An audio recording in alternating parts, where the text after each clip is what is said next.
I'd like to call the meeting to order, Yeah, it's okay. July 20th, 2026. Pledge allegiance. Pledge allegiance to the flag of the United States of America and to the republic for which it stands, one nation, under God, indivisible, with liberty and justice for all.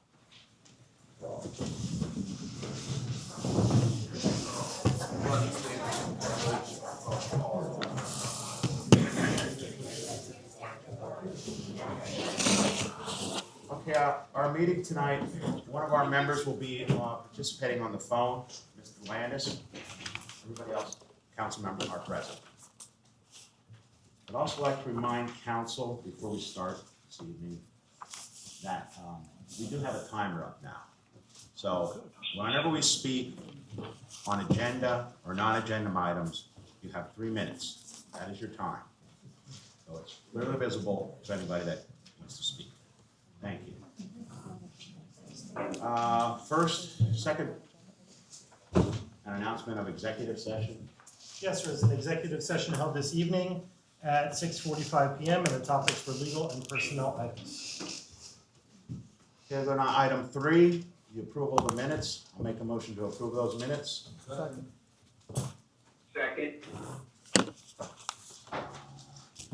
Great. Sound like Greg to have first. Either one.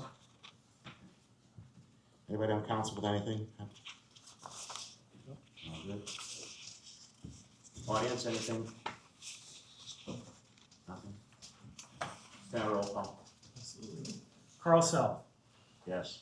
Landis, Yes. Reinbold, Yes. Hutchison, Yes. Megan Sell, Yes. Lynette Sell, Yes. Asherman. Yes. Motion passes 7-0. Okay, we have correspondence.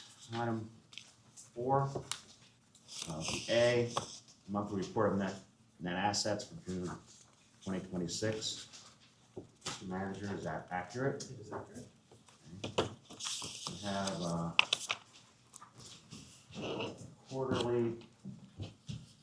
a monthly report from the Macungie Ambulance Corporation. Borough Macungie. We also have correspondence from Lower Macungie Fire Department quarterly report. We have the Macungie Memorial Park request for assistance. We have a letter from the Macungie Volunteer Fire Department request for fire hydrant access. We have a letter of resignation from Bob Bogert from Zoning Hearing Board. And we also have letters of interest for Planning Commission vacancies. Robert Sell Jr., Carl Sell Jr., Ricky Moyer, and Bernie Reinhardt. We'll move on to reports.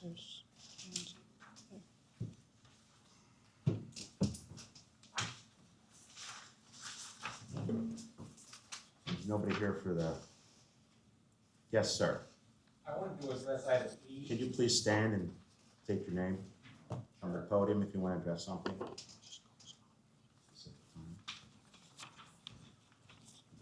Tim Romick, Macungie Volunteer Fire Department President.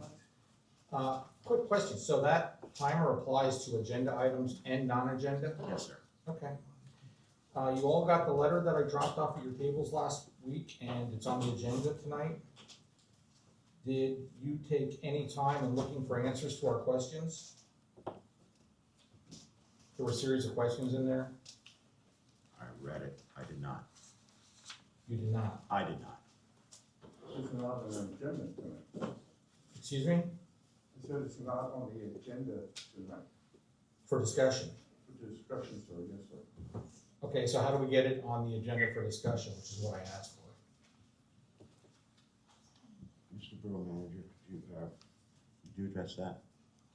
Yeah, I mean, if council wants to put it on an agenda for a future meeting, you can do that to have a discussion on the request. Okay.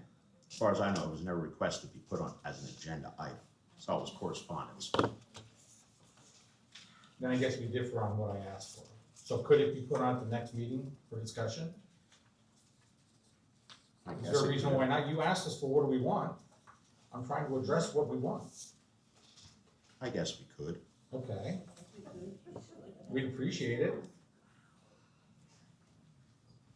Excuse me, Mr. Cheryl, I would strongly advise that we put it on to discuss it at some point in time.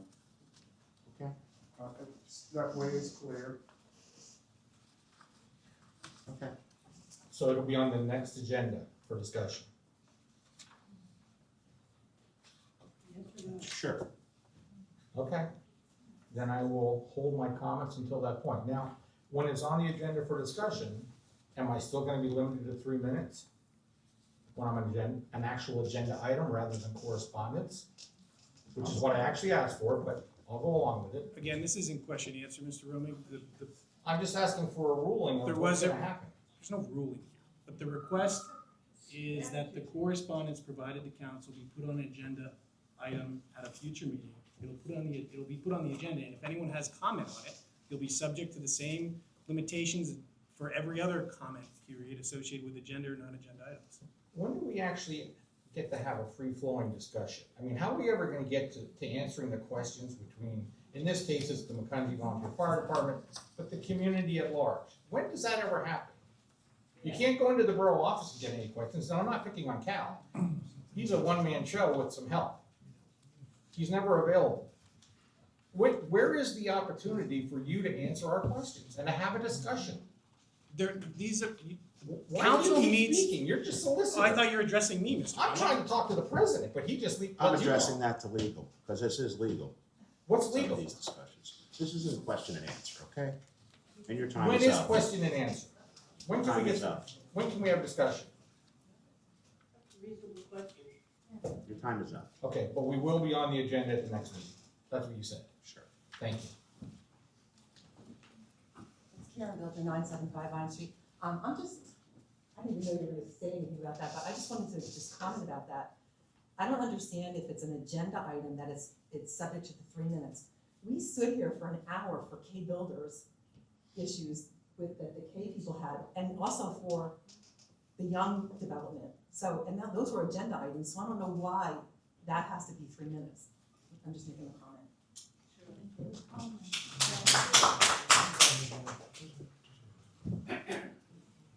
Okay, so, we can move on to Macungie Institute quarterly reports.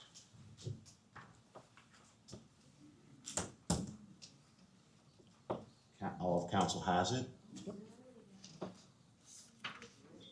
I can't give you any answers for this.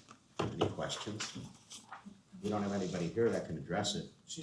The coordinator's on vacation this week. If there's any questions, the numbers speak for themselves.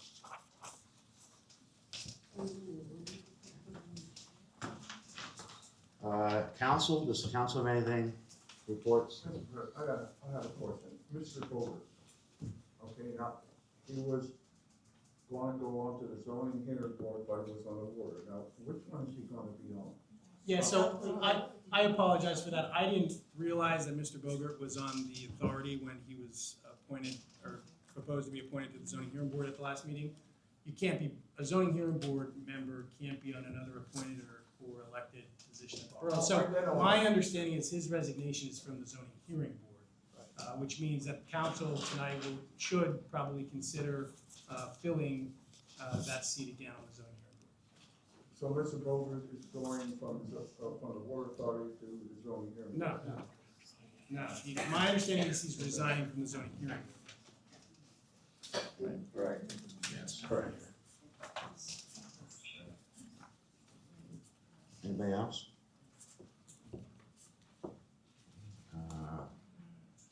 Nothing from council. Mayor, you have anything to report?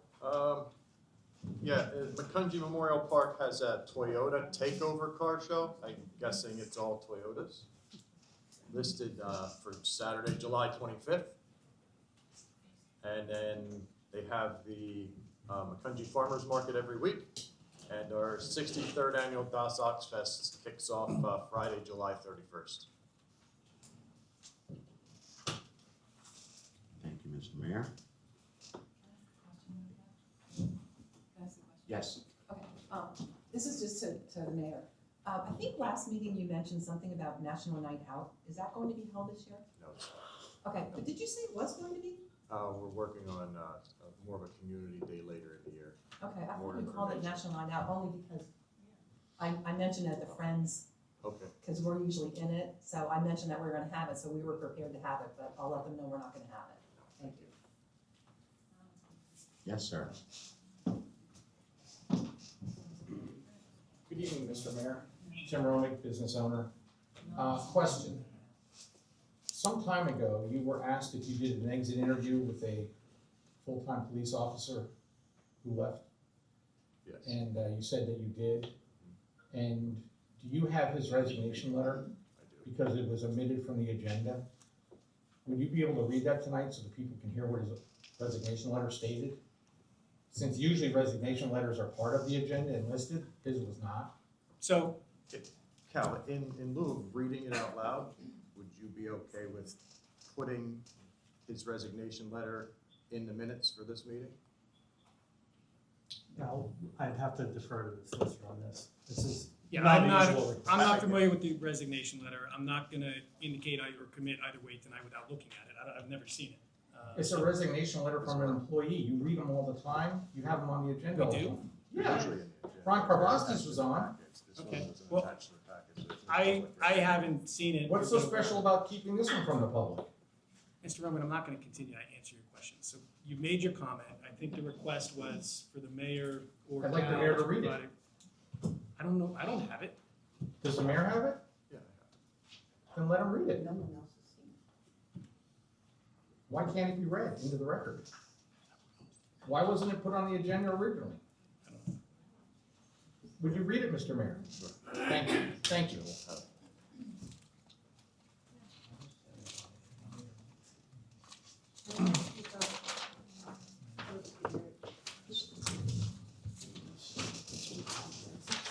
All right. It's dated May 10th, 2026. It's from Officer Cole Surridge. Dear members of Macungie Borough Council, please accept this letter as formal notification of my resignation from my position as a police officer with the Macungie Borough Police Department effective March 16th, 2026. I've appreciated the opportunities and experiences gained during my time with the department. The decision was not made lightly. However, recent activity by council has created a work environment that I feel weakens the integrity and professionalism expected by police officers. My decision to resign is based on personal reasons, but most importantly, to continue my career in an environment where fairness, integrity, and transparency are upheld. I especially want to thank Sergeant Cucker and Corporal Mullen for the opportunity given to me in working here and the support they have shown during my time here. I wish the department continued success in its mission to protect and serve the citizens of Macungie. Thank you for understanding.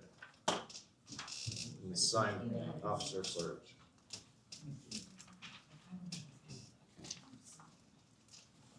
Mr. Solicitor, do you have anything for us this evening?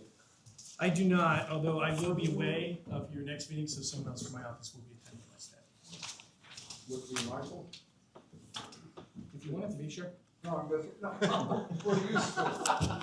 Sure, yeah. Mr. Borough Manager. Nothing additional. Okay, we'll move on to unfinished business. The fields at Brookside, update on the walking paths. I will yield the floor to Mr. Josh, I'm assuming, or And Representative. I will defer to the developer. As well. Should I wait over there though? Yeah.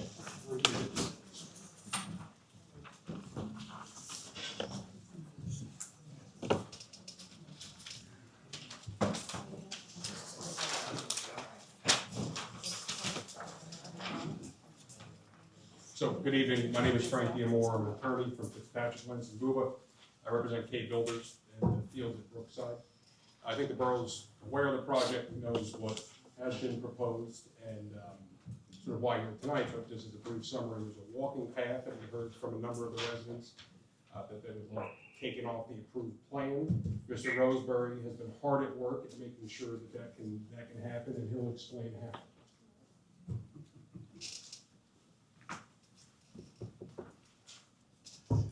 Good evening, everyone. Rick Roseberry with Colliers Engineering, here on behalf of K Builders. We presented an exhibit to you, which is what I have on this, the board up here for the audience. And we were asked to appear before you basically to demonstrate that it's feasible for us to eliminate the walking path. And I think Frank here will explain to you that we do have buy-in from the residents of the development here for the removal of the walking path. So what we have shown here in red is where the existing walking path is located on the approved land development plans. From the southeast, it starts on the golf course, crosses through the golf course, and then runs along the property lines between the new development and the ridings. Ultimately, ends up at Willow, where it would tie into the right-of-way of Willow at the northwest property corner. So we're proposing to eliminate the walking path that extends along the southern side of the property in between the ridings. Would extend a new path between Abbey and Willow, so there would be connectivity between the development and Willow. And we keep that small section of the path along Willow that terminates along the northerly property line, so that could be extended in the future. We'd eliminate the two fences that we have proposed, and we're proposing a white vinyl fence along the property line between Brookside and the developments to the west and to the south, and also eliminating some of the interior walking paths that would connect to the parking lots on both sides. So the question was, is this feasible? And the answer is yes, it is feasible. Curiosity question. You're gonna eliminate both fences, Yes. okay, and you put a vinyl fence there. How are you gonna even get rid of the berm that's behind it? 'Cause I walked up there with another councilman and we're looking at it, it seems like one place is real low, this is real high, how are you gonna get rid of the berm? Yeah, we'll have to look at that. I mean, we're looking at putting the fence, just replacing the fence that was there on the original plans. Okay. So if there's some impediments, we might have to do some regrading, we may have to, we'll make it work. So also the macadam that's gonna go between the houses, that's gonna be eliminated also? That's correct. Thank you. And the last thing, there was a request, that walking path was actually going to be an easement on that walking path that's to be dedicated for the borough. And if there's no walking path, we're requesting the borough vacate that easement. So the land will be owned by the golf course. And then maintenance responsibilities would be 100% the golf course. Depending upon how council decides to proceed on this, I'll have to think through and talk with Chris or Frank on whether or not, the borough still wants to ensure that that easement is there, depending upon any future potential needs. Yep. Yeah, we understand. Is there anything buried where that easement would be? No. That would justify one? No. Okay. No, and the easement was solely for access. It wasn't for utilities Got it. or anything else, not just for that. So, sir, I'm assuming this walking path also served as the swale, correct? No. It didn't incorporate that at all? No. Correct. I thought it was part of the swale. It was just on it. It didn't serve any drainage function. It was adjacent to a swale. Right. There was a swell that you would, like a roadside ditch. So, But the swale's still gonna be there, Yes. has to be. and we would still enforce the grading to remain, it's just grass instead of pavement. Okay, that's kind of what I meant. Okay. So, and I'm looking at this, the path that's proposed as being removed is the entire red Yes. area.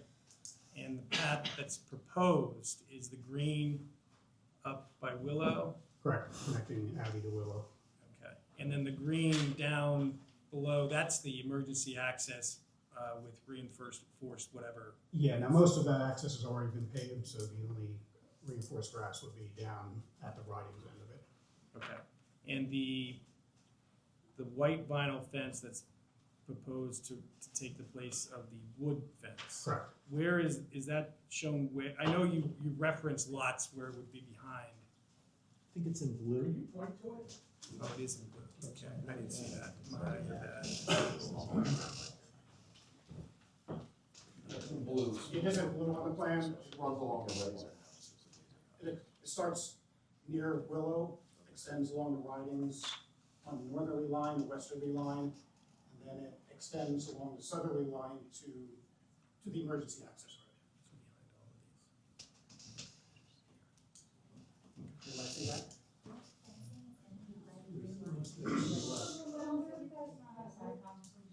Please don't just yell out. As everybody knows, vinyl fence, I'm just gonna draw with my finger, we'll start on Willow, we'll start on Willow, extend across the northerly property lines at the ridings and across the westerly property line, and on the southerly property line to the emergency access road. It's gonna replace the wood fence that was originally proposed.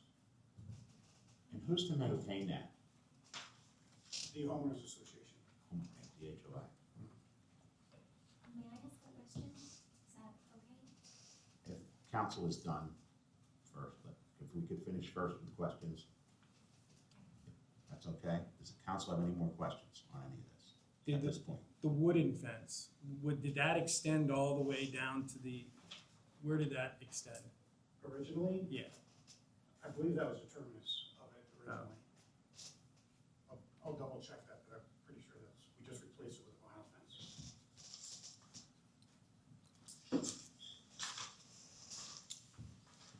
So the Okay, that's a vinyl question. fence is gonna terminate right where that new macadam access comes in. It's not gonna extend beyond there, along those houses there?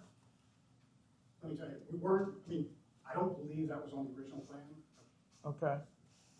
I have to double check that. Actually, it was. According to the original plan, the fences went completely to the end of the walking path. Yeah, To the other emergency access. you see all the way those two orange callouts? Yeah, I'll have to confirm that with our client, make sure they're okay with that, but that's, So I suspect it won't be. would you be extending the vinyl fence then all the way down along that access road then too? I have to confirm with my client, but I Okay. suspect it probably will be fine with that. It's on- Okay. It's on the That was my plans. question too, yeah. Thank you. If I may, Council. Sure. Just two things to consider. Willow is a major frontage, and now they will only be providing a pathway on half of it.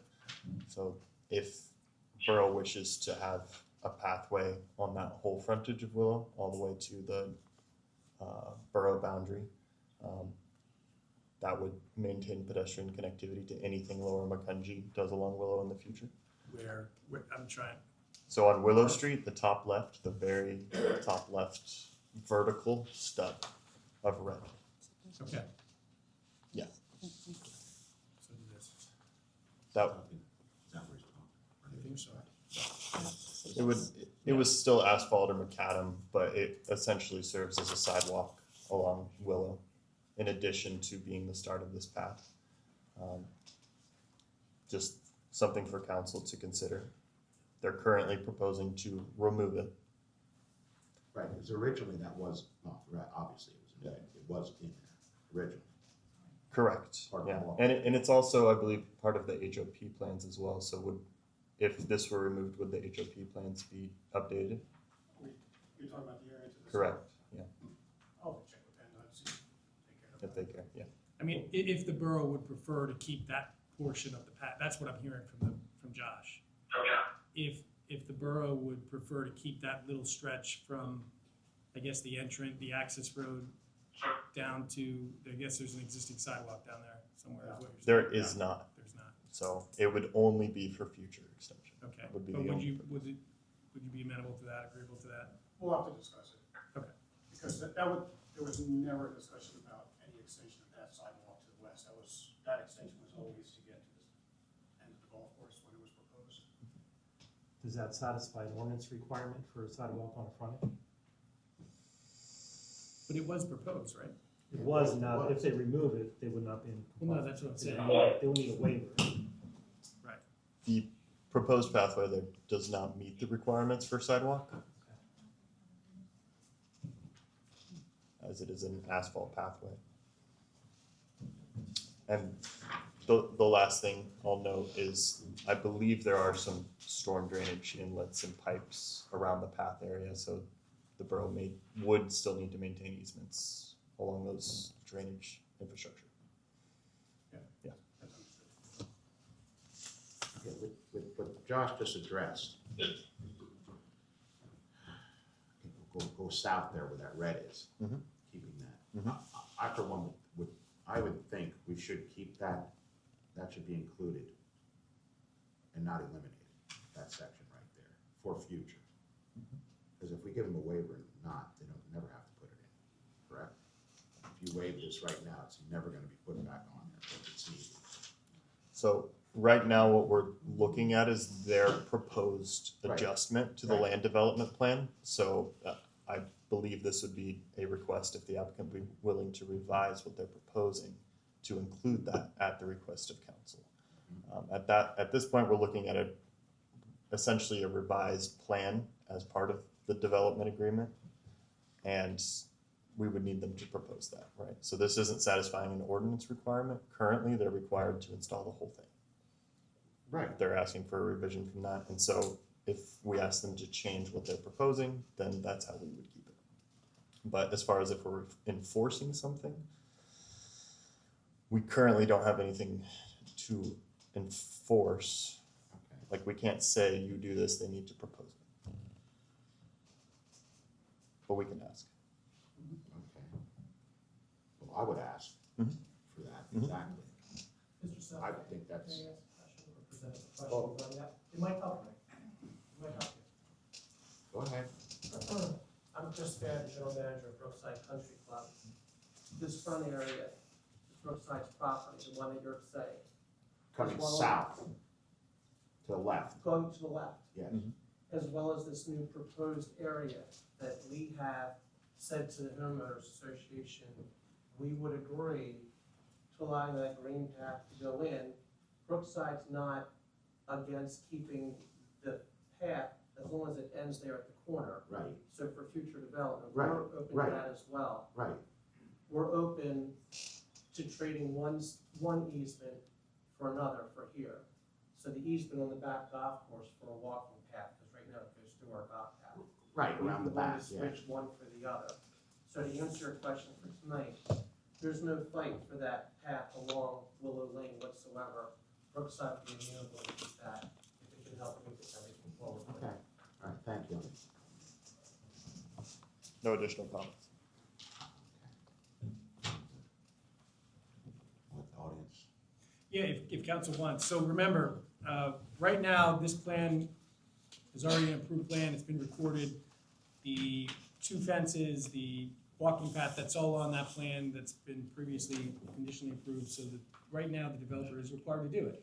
Unless council were to review what's being proposed and maybe agree, okay, we're okay with these revisions with certain other items like we just talked through, so long as one of the big conditions was to ensure that all the property owners within the fields of Brookside agreed to and consented to these revisions. It sounds like the developer may be on their way to close, or at least closely getting them.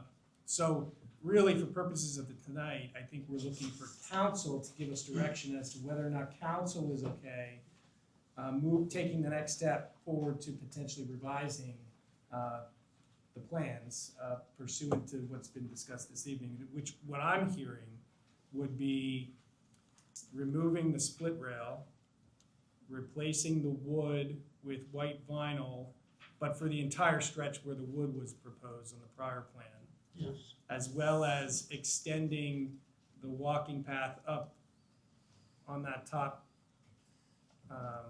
portion that was just discussed, and the green that's also being proposed at the entrance, as well as the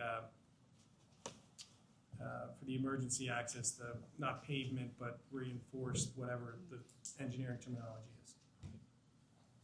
Yeah, the only clarification is the portion of the walking path that's on the golf course all the way to the southeast wouldn't require any type of fence if that's removed.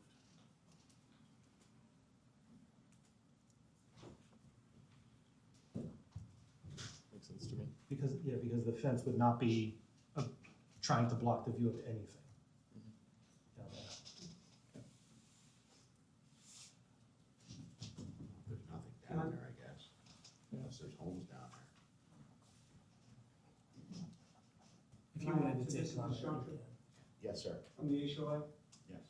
Hi, I'm Dan Jerem, I'm the president of the HOA at the Fields at Brookside. Just want to clarify a couple of things. First, we did get 100% consensus. Literally every homeowner voted to, or agreed to eliminate the walking path. What's being presented tonight, though, with respect to the fences, we've not discussed or agreed to as it was just presented. Let me just indicate what the homeowners agreed to, and that is this section of fence right here running along the west side. That's the section of wood that we wanted replaced with vinyl. Nowhere else. There's no need for fencing here, because there's no path here. There's no need for fencing down along this 20 because there's no path here. There's a path on, this is just an emergency access road. So we were looking for just a fence along the west side, which really just protects these homeowners to the rear, because it's a very tight property line here where it joins to ancient oaks. So again, that's what we circulated, and that's what our homeowners agreed to, was the elimination of the path, completely as indicated, they're all in red, elimination of all the wood fencing, all the split rail fencing, but the only vinyl that we were looking to do, and what was agreed upon, is that section that I just pointed out there. And that runs behind lots 3 through 20.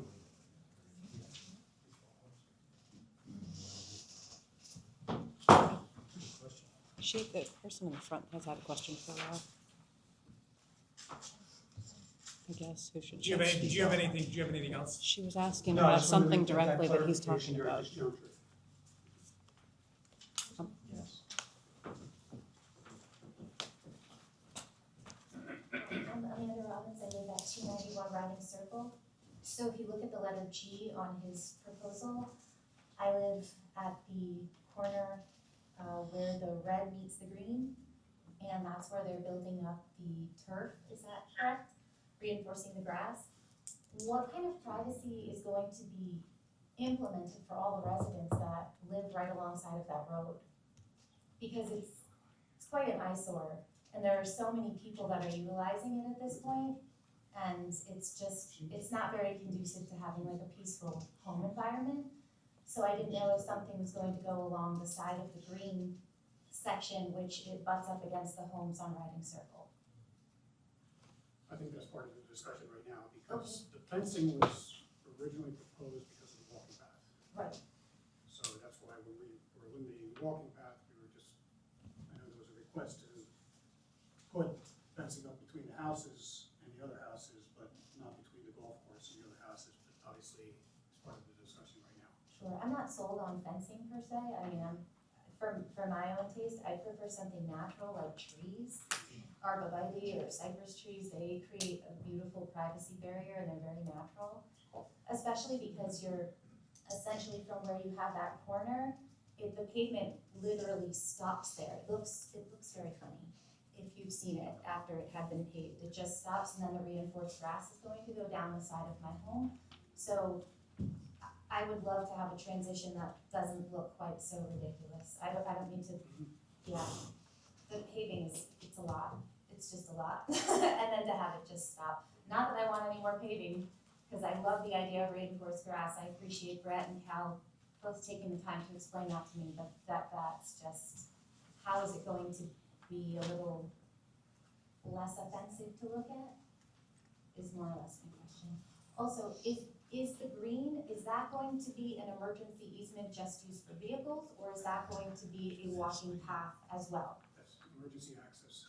So is that still going to have gates with like signs up, or is that just Yes, there's a gate proposed. down for the right? property line. Okay, thank you. I will offer for council, going back through the minutes from 5 years ago when this was first approved, there were a number of residents of the ridings who are on that, I will call that horizontal portion there, that were adamant, to use their words, that a privacy fence be installed. So I'm just speaking up for the people who were here 5 years ago, that they would like a fence there. I'm not sure if anybody, the same folks are here tonight, but that's what was in the minutes from a few years ago. Yeah, we have several that live along that line right here. Amanda, Sandy, Sue, Crystal. May I speak? Sure. Let me get up and speak. I just want to remind y'all, please, can we hold it to 3 minutes? Comment, please.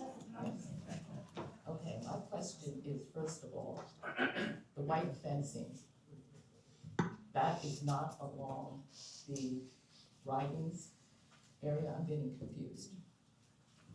What we were proposing, what the homeowners were suggesting was ending the fence basically where the houses end at the emergency access. So it would still be all along the top area? But along the western side and along this southerly side, but it would terminate here, and the discussions whether we extend it to the other emergency access right now. Because we had wanted it not to have a fence along there. And are you talking in terms of a 6-foot-high vinyl fence? I believe so, yeah. Because that totally obscures any view. That's discussions we're having right now. And again, the homeowners did not agree to that section until we fixed the corner. Just Okay, please don't just speak out. not 20. Take my time out.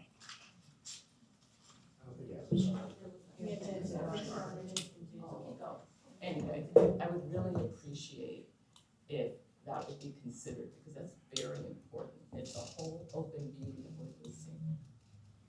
And I would thank you. So I'm clear, this is the plan's approved now, and what we're Yes. looking at is changes, right? What you're looking at are proposed changes, but the plan is approved, and as of now, if nothing changes, the developer is required to construct the path, to construct the wood fence, to construct the split rail fence. And you got approval from all the homeowners, correct? Yes, For this plan here, for the one that Rick, we have here, yes. for what's on the board, yes. Well, No. we will need to iron out what's been agreed to by 100% of the property owners and what is not, because I don't know if that's accurate this evening. I don't know if we have documentation. We have a list of signatures, but not all of the signatures. And we will need to specifically confirm what is agreed to and what is not by the property owners. And I don't think we're gonna get that I think that's a tonight. good idea. But what I'm looking for from council, once you get through the public comment piece of this, is direction probably for Barry Isid and myself to see if we're gonna take some steps in this direction to make those, to confirm what's been 100% agreed to and bring it back to council at a future date for potentially really reviewing and potentially authorizing approval. I think that's why we're having this discussion. Correct. They raised an objection, we're trying to do what we can to fix that problem. Yep. So, yeah, I think that's reasonable.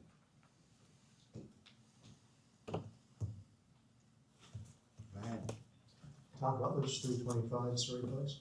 Mr. Rosenberry, you had made a comment about, since easement is changing, the thought was to take back the easement and then move the fence into a new position. No, the fence is in the same position.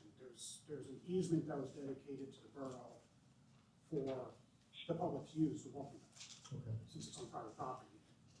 We were suggesting that if the walking path goes away, the borough can vacate that easement. Therefore, they don't have any responsibility over that easement anymore. It's owned by the golf course, they'll have all responsibility for it. Okay, thank you. Yeah, because originally there was an agreement struck in 2021 between the Ridings of Brookside and Kay to allow us to have 10 feet for that emergency. Well, that 10 feet was Yeah, great, okay. was dedicated. Right, so that stays. Yeah, that's, Okay. hasn't changed. That's already been dedicated. Okay. Good. Thank you. Todd, here's my question. What they're talking about, you live in the Ridings, correct? Yes. Behind your house, how much property does you own? And then 10 feet, and where would this fence be then?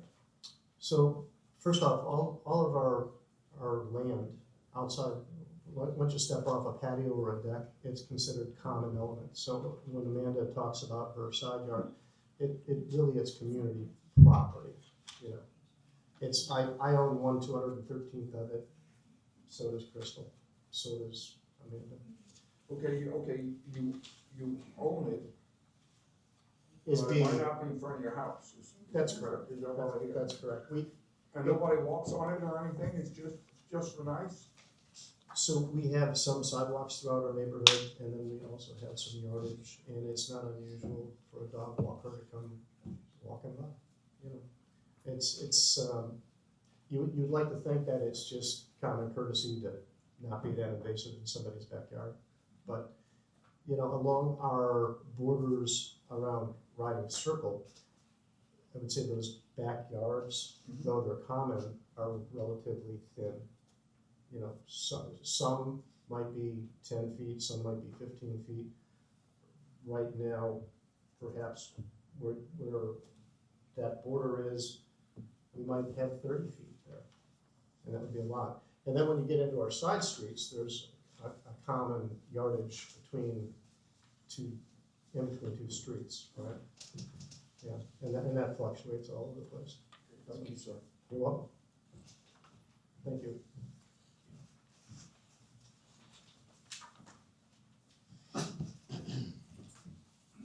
Sandy Barrett, 233 Riding Circle.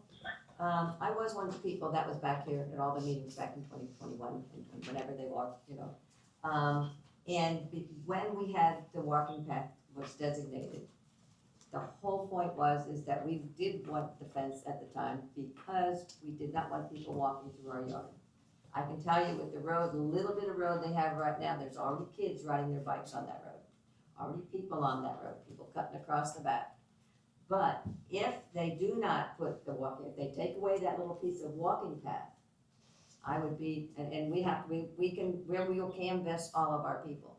But if it was gone and there was no walking path there, I would much prefer not to have a fence because we're ruining the beautiful view. It's already a different view than we had I've been there 26 years. I mean, I always had a beautiful field to look at, which is now gone. So the fence is obnoxious, but it was asked for a purpose because people, and they're already doing it. They're walking across the yard, the kids are riding their bike on that little piece of road. It said it was gonna happen. And the fact that we didn't want both fences on there from one side to the other is because I could see somebody out there having a heart attack and nobody's gonna get to them. So, that's at least I said, but I agree with him that I think we ought to go to all the people there, find out what everybody wants as a community, because we did not do that. They did that at the fields at Brookside. We did not. And we would gladly do that and then kind of get a consensus. But that is my personal suggestion is not to keep the fence along there because you need that for their privacy. But if there's no walking path, then there's no need for a fence. Nobody has to keep it up. Okay. Thanks. The portion that's paved, the emergency access road that's paved currently will remain. Well, I know it's gonna remain, and I can tell you, already kids are riding their bike on it. You know, that's why we thought that to begin with. You put something there for a kid, the kid's gonna do it. So, thank you.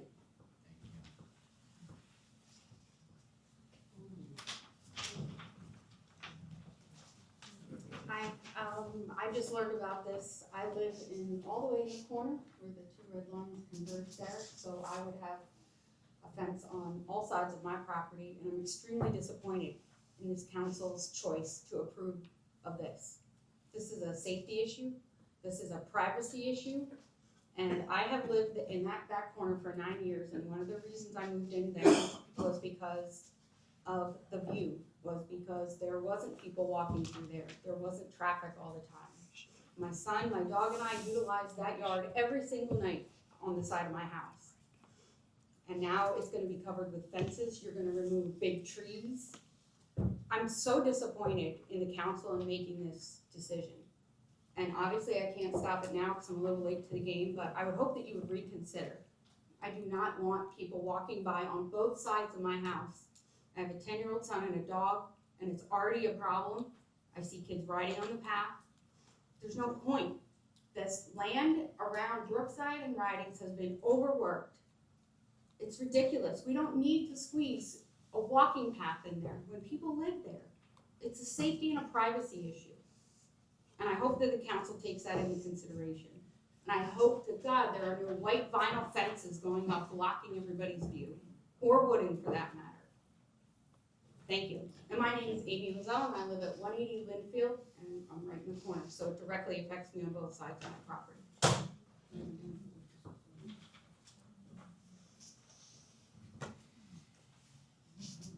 I guess we've heard from the audience, council. How would you suggest we move forward? Well, I think Josh and I are just looking for direction from council. If some of these changes, all of these changes with some tweaks, are likely amenable to council, there are a number of things we need to do in order to move it forward. For starters, is confirming that, all the appropriate property owners in the fields of Brookside are agreeable to it, because it's not just a developer anymore. So that's what I'm looking for from council tonight, to tell me if this is, if any of these changes are likely gonna be amenable to council, or if none of them, or. Yeah, no, I think that this addresses largely the initial concerns, and it sounds like there's still a little communication that needs to happen between the residents and the developer as to what the final change would look like. But I mean, I think, I won't speak for the rest of council, but I think we're having the discussion to fix an issue that they had with what was originally approved, right? What they originally asked for and was approved. And I think we're definitely amenable to changes. It sounds like there's a little map to do on the side of what those changes exactly would look like. Well, the elimination of the walking path, I understand that. Now, Dan comes up and he says, a piece here and a piece there, okay, they wanna do that. And we have a lady talking about trees, now we have another lady talking about fences, with fences, no fences. Somebody's gonna be irritated when we get done. Now, how much input does the writing people have to say in the writings people? Just a curiosity question. This is still a land development plan of the developer, so it's still their plan, and they're requesting the ability to make certain revisions to the plan. I think I understood that nobody wanted the walking path. The walking path, for 100% of the people are okay with doing away with. They did want the white vinyl path to begin with if they had to have it, but it sounds like nobody wants it. I would think that maybe the only thing that would be left is to provide some privacy for where the emergency access path is, the arborvitae. It wouldn't need to be maintained, it wouldn't be a fence, it wouldn't be like a solid object that somebody built, it would be natural, and it would give those people privacy, and then the whole rest of it can be left open and empty, and it sounds like everybody would be happy. That's what I think. So then, on this sketch plan. Yep. But this would still continue out to the road, the green part there, correct? Okay. Right? And just you wanna eliminate all the fencing then? I would think. It sounded like everybody was only wanting the fence if the black path had to be, and now it doesn't, so. But do something. No? No, they want it for privacy. You do want the fence. Okay, well. Again, the residents, when we circulated this. The residents of Brookside, right? Residents of Brookside. Fields. So the fencing along this side right here. There's two Brooksides. Yeah, the fields of Brookside. Fields of Brookside. The fencing along this west side right here is what these residents wanted, and as a group, we agreed to. We consented, 100% consented for fencing in this area here, replacing the wood with vinyl, just that section there. The residents on the turn at the bottom did not want the fence? Correct.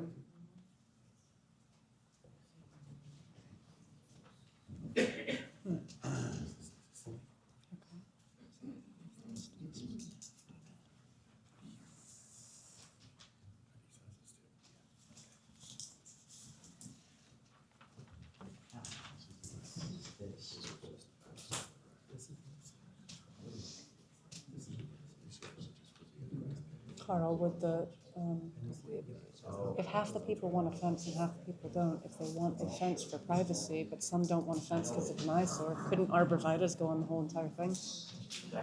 Okay. That acts as a fence? Sorry, Dave. No, that's okay. We could go through the changes one by one and just ask if council has any That would objections, be so much better, I think. right? Yeah, it guides it better. Josh. I'd like to propose to council that we could go through the proposed changes one by one and just make it very clear that this is not approval. We are just asking the council members to, if they have any objections to the proposed changes. If you have any objections, state as to what your concerns are, and we'll move on to the next one. So, correct me if I'm wrong, to make any changes to this, we need 100% acceptance from The fields. From the homeowner. From the fields at Brooks.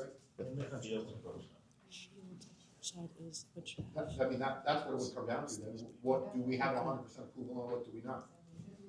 So, my understanding, correct me if I'm wrong, according to the applicant, with the plan that is in front of you right now and up here has 100% approval from the fields at Brookside. That is not true? Except for the fencing. Guys, With respect to the way the fencing was described earlier. Okay, so there's some dispute about the fencing. Correct. Anything else?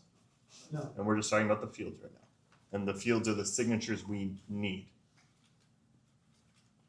And Does that make sense? I haven't seen a complete list of all the signatures. Yeah, that box would need to be checked. So I think what Josh indicated is likely the best course to get through this evening. You're not finally approving anything. We're just looking for what council is not okay with or potentially is okay with. So Josh and I can maybe have a follow-up communication with likely the fields at Brookside and the developer to try and move this forward and get it in a more organized package for you to review at one of your future meetings. So is everyone, any objections from council with respect to the proposal to remove the walking path with the exception of the green connection up at the entrance by Willow and potentially the short red extension down? Where the A is. Correct. Adjacent to I have no objections to that. No. Nope, I don't either. Okay. Anybody else have No, is the homeowners good with it? If they're good with it, I'm. We're not gonna find that out tonight. I'm here to No, look at I everything, know so that, we're gonna but- have to find that out after tonight. I don't live there, and they have a bigger say than I do. But it's still. Are there any objections from council with respect to the proposed revision to remove the split rail fence? Absolutely not. No. No. And again, these questions are assuming 100% of the fields at Brookside property owners are on the same page and agree with. And then, are there any objections? And this is probably where it's going to be an ongoing conversation the next time it comes before you, with respect to the white vinyl fence extending, we'll say, vertical along the red line,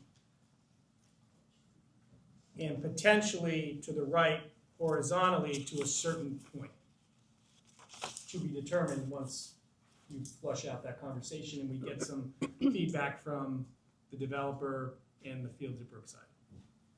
That's what they want, I don't think we have any, I don't have any objection. Well, I heard that might not be what everyone wants from the fields at Brookside. They're gonna have to show us that they're okay with it. Right.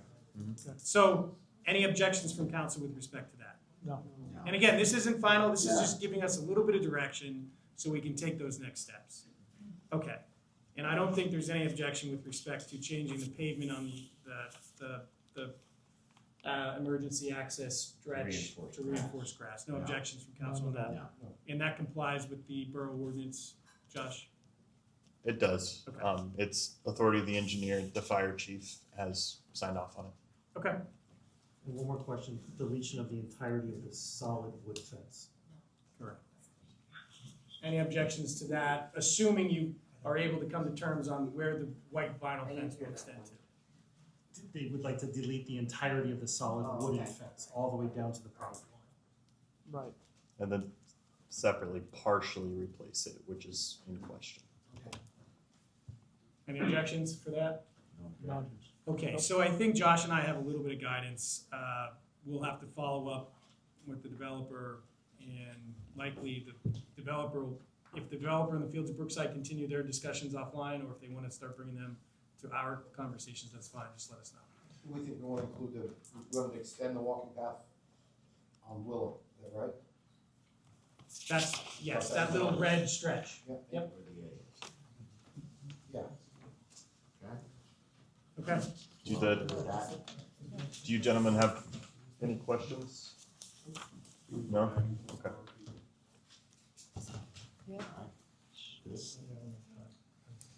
President Sal, can I just make one more comment?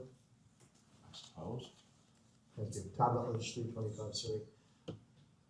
Many of our residents that live along where the 12-foot emergency access road is installed are concerned about weeds. Now, clearly, the pathway, the pavement just went in. Maybe you're able to address that tonight, what the finished sides on our side, the ridings at Brookside, and the finished side on the Fields of Brookside will look like? Or is it a fair request for next meeting to Let's defer to next meeting. be able to talk a little bit about that? I don't remember what the landscaping plan was. Understood, So let's understood. defer So, that. just, it'll just finish it up, and I think that will Thank add to the overall delight factor, so, okay, thanks. Thank you. Yes, sir. Mark Pentola from 342 Abbey. Just, we can make this real simple because everybody seems to say, well, maybe this, maybe this. I had a conversation with the people behind my house here. I live right along this area down in here, okay?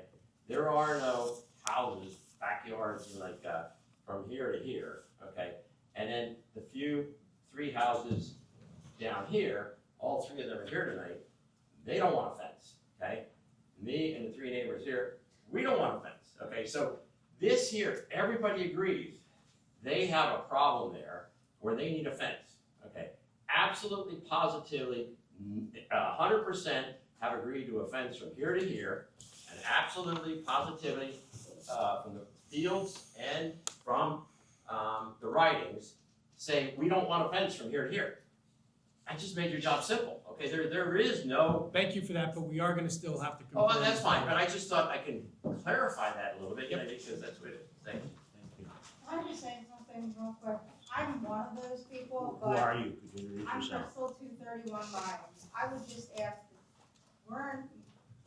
it's not preferred that we go over to their development, so it's also, they would need to respect not to come into our development. That's all. Okay. Yes, sir. So, Romy, just listening to this discussion tonight, wouldn't it be easier and more to the point, rather than back and forth, if you actually set up a joint committee between the council representatives, your attorney, your engineer, the developer, and representatives from both of these housing homeowner associations, and just get down to one meeting and go through all the different issues, rather than going back and forth? Couldn't you put a joint meeting together? Is that possible? It's kind of what we're doing. But did you say you're gonna have a joint meeting with everybody together in the same room and just go through it? And if they can get 100% from both of these developments, your job is done. Thank you for the comment. Just a suggestion. Thank you. I didn't mean to interrupt you again. I just had a question about. I'm gonna stand up and speak a little louder if you're gonna speak. Amanda Robbins, 291 Riding Circle. My concern is there's nothing on the emergency easement that's already paved that is keeping anyone off of it. Is there anything anyone can put up in the interim while every decision is being made about privacy fencing, trees, the walking path, to keep people off of it? Is that possible to do? Thank you. Okay. All right. I guess we're finished now at this point. You're done then? Yep. Thank you. Thank Thank you you, for guys. participation.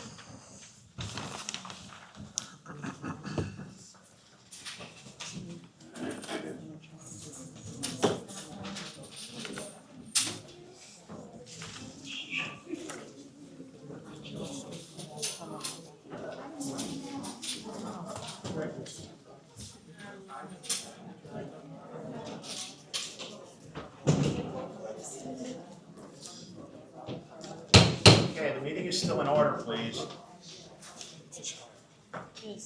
Right. Okay, we're gonna go to move on to new business. That'd be the Church Street ADA ramp assessment report. I'll refer to Josh for that. You'll find a report in your packet at the request of council. We went out and looked at the ramps that were installed back in 2020 along Church Street and assessed the current condition. There is a full report in your packet.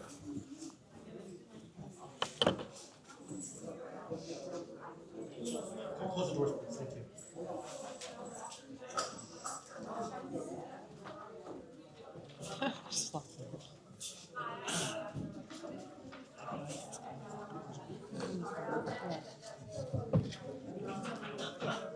Yeah, he wants to. Sorry, Josh. You're fine. I'll start over. At the request of council, I went out along with borough staff to do an assessment of the ADA ramps that were installed in 2020 along Church Street.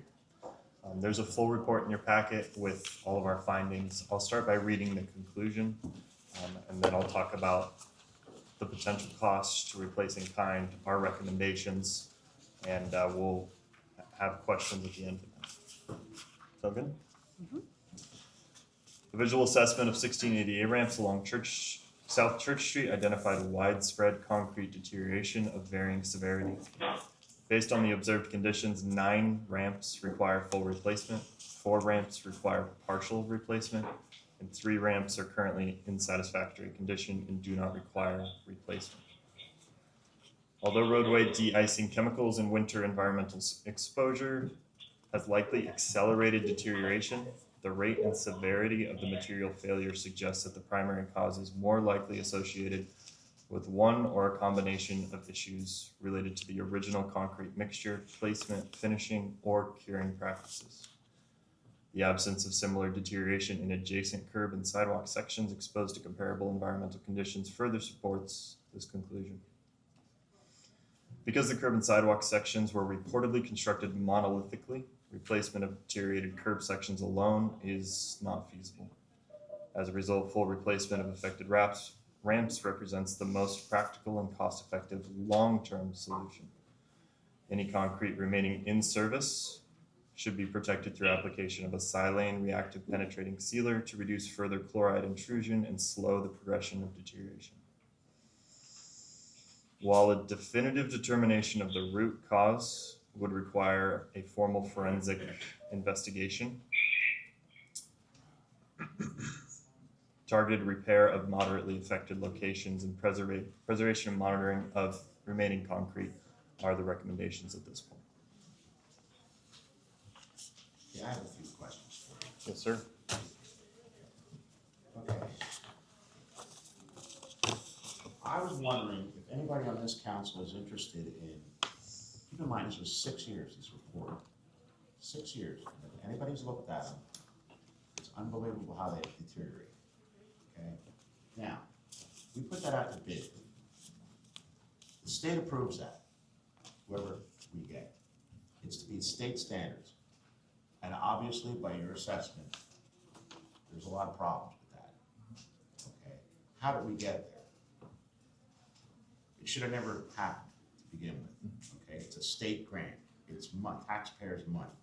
So obviously, the oversight was not there. Personally, if this was my property and this happened to me, I would spend above and beyond whatever it took to do those forensic tests, prove that that contractor was not capable of performing that work, period, and blacklisting them for the rest of for Pennsylvania, so they never work on any federal funded or state funded jobs again. That's just me personally. Whatever you guys want to do, that's fine. Moving forward, no. And I'm like, did you get to the part about the inspections and stuff like that yet? Not yet. Not yet. Okay. But that's how I feel about that part of it. Sure. That to me is very unacceptable. 6 years where that broke down, That just blows my mind. And if I may, I'll add a couple pieces of context, big picture in the state. Unfortunately, a lot of sidewalk that was poured at that time with the PennDOT standards at that time and the mixtures at that time, which was either Class A or Class AA concrete, encountered similar issues. Since then, PennDOT has launched 2 programs to address it. One is a concrete finisher certification program, and they do have sample specifications and ordinances that municipalities can implement in their projects and add to their ordinances. That requires contractors to have PennDOT certified finishers when they're placing the concrete. The second thing is a new class of concrete, Class S concrete, Correct. designed to be more durable specifically in curb and sidewalk applications. Those 2 things didn't exist back in 2020, they do now. Okay, to your first point about AA. Okay. I'm a general contractor, I'm self-employed. I did some work on Church Street at that point. At Solomon's Church, we replaced a ramp there. We used AA. Same time. If anybody in that audience and anybody on this council wants to go look at that sidewalk that was poured then, same time. And I'm not PA certified, state certified to finish concrete or anything like that. But that contractor, you can blame it on, I don't find that an excuse. Sure. Yeah. Or a reason why that broke down like that. It's not acceptable to me. And the only point of bringing that up is letting you know that it was not just this municipality that was affected by it. There were other spot areas that had similar quality issues. If that's true. It doesn't make it better. It doesn't make it better. Okay, It's just but if fine. that's true, why can't the state look at that and give us a credit for that it was shoddy workmanship? It's a good question. It proves the point that obviously something was wrong to their standards. So why should we be paying the whole ball of wax again, is what I'm getting at. Understood. Do we know anything about the contractor? Are they a big contractor, little contractor? They have good reputation, bad, no reputation? Whoever did the work originally? I personally have not worked with them. G&B Constructors is the contractor that was awarded this project. And I'm assuming since we're having this discussion, there's no warranty or anything, expectation of how long it should last in the contract? It's There was usually a- like an 18-month. There was a 12 1-year maintenance Yeah. security. It expired September 9, 2021.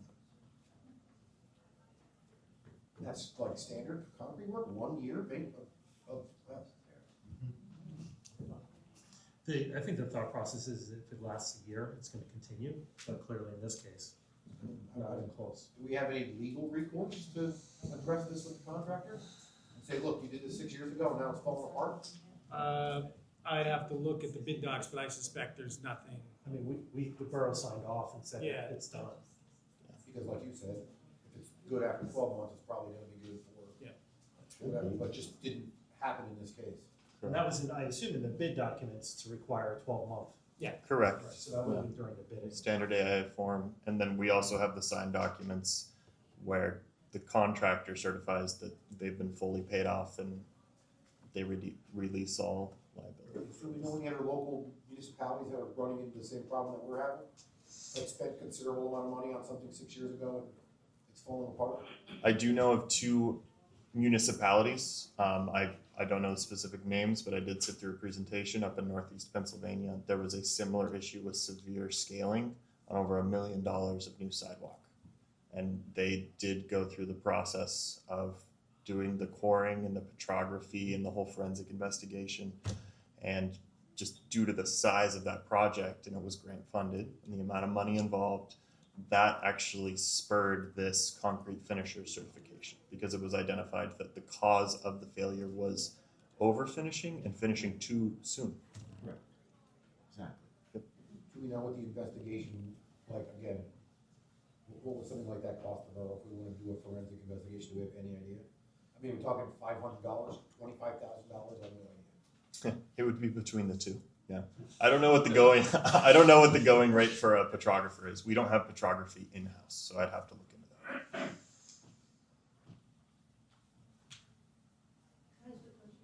And what would they take just core samples out of each bad section?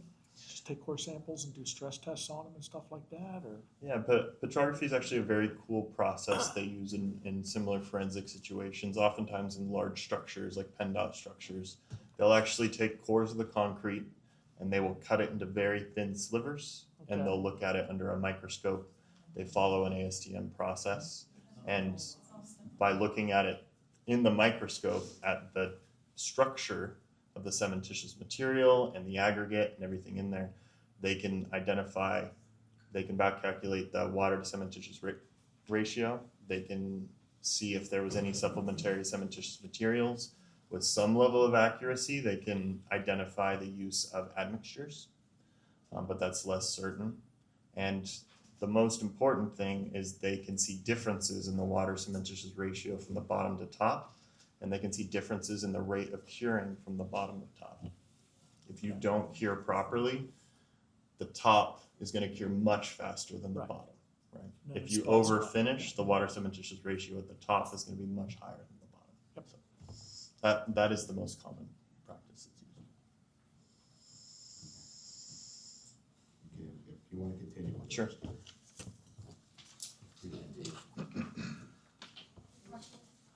In the end, please. Related to this, it's just as. We're still on this, all right? Please, a little bit of order. So we just discussed some of the potential factors. I note that this assessment was limited to visual observations. This wasn't a formal forensic investigation. But our recommendations, so the 9 ramps to be fully removed and replaced, the 4 ramps to be partially replaced, and the 3 ramps that are in a condition where they can remain. However, we recommend sealing it because this appears to be chloride attack due to a durability issue. If you use a silane reactive penetrating sealer, you can hopefully protect those chlorides from getting in there and breaking down the bonds in the concrete. To replace in kind, just 1-to-1, same specs, same standards, put it out to bid tomorrow, get a contractor in here, keep a closer eye on it. Our estimated total cost of construction is $113,000, which would be subject to bid. Our estimated total cost of the project, if we were to bid it out publicly tomorrow, is approximately $113,000. And that's the way with 9 complete full replacements, 4 partial, and the 3 that you have left. Correct. You said about putting a seal on them. Correct. That's a maintenance thing. That would happen every year. Or How would that work? I'd have to look into what the manufacturer recommends. Would it be worthwhile? Instead of Once those replacing go it, bad, once that starts scaling those 3, then we're doing it again. I Is know- it even worthwhile doing that? the silane reactive penetrative sealers are the nuclear option for sealing concrete. If you want to be 100% sure, replace it.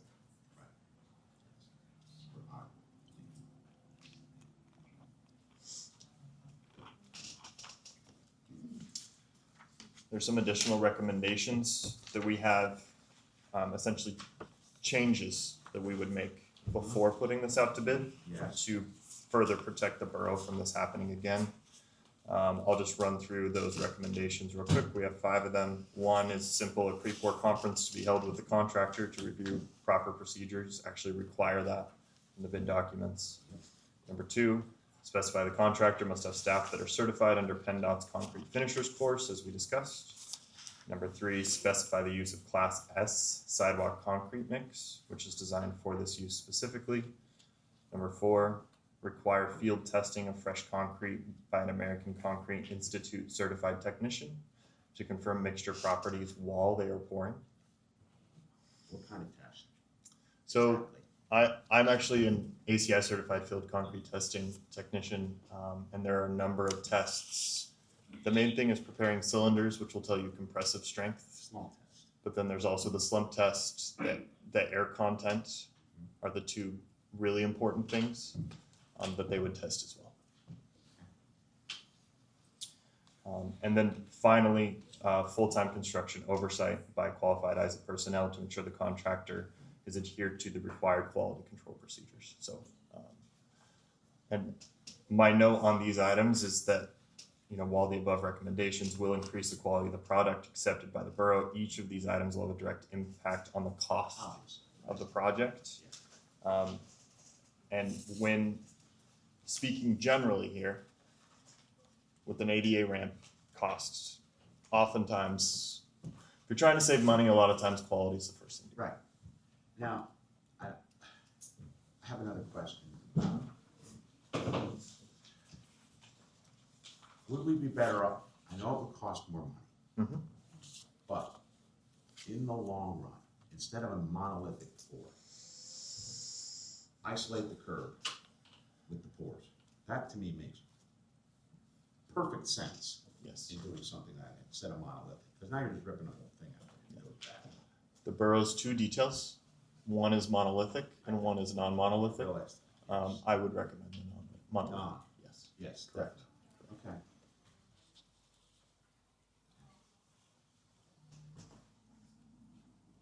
I'm sorry for taking it. Anybody else from council? Yeah, no, I agree with you 100%. Anybody else here, council? Any questions, comments?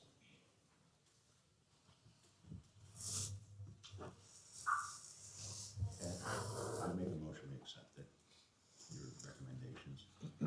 So it would be, this would be a motion to, or you're talking about preparing, I guess, bid docs. Preparing a bid package. Yeah. Which would be, there would be a cost, obviously, Yeah. to prepare the bid documents. So my estimated, if my understanding is correct, and the Borough Council is interested in implementing all the recommendations and looking into bidding this again, the estimated cost I have to actually get this out to bid with all the recommendations included would be $5,500. And there would be we would waive the design fee on that because the design's essentially already there. We would just make minor adjustments to the design. So it would be just the cost to bid and administer the bid. Is everybody on board with council with non-monolithic? Yes. Would we all agree that the three in question, you might as well just tear them out? White, I'm asking. They're gonna go bad in the next 3 to 5 years. What's the point? Yeah. Full replacement of all 16 to be safe. Yes. Yeah. Yep. That would be my recommendation. I understand your recommendation. Is there money in the borough funds to do it? We do. And that's gonna, We do have reserve funds. I'd like to see what that number is gonna look like then, so it goes from 113 to what? And then you also have like 4 recommendations on here that you're saying that you do wanna include in the bid process, that you say will also increase the price, so is it 20,000, is it 250,000? You probably won't know that until you get the bids. And we could do alternatives.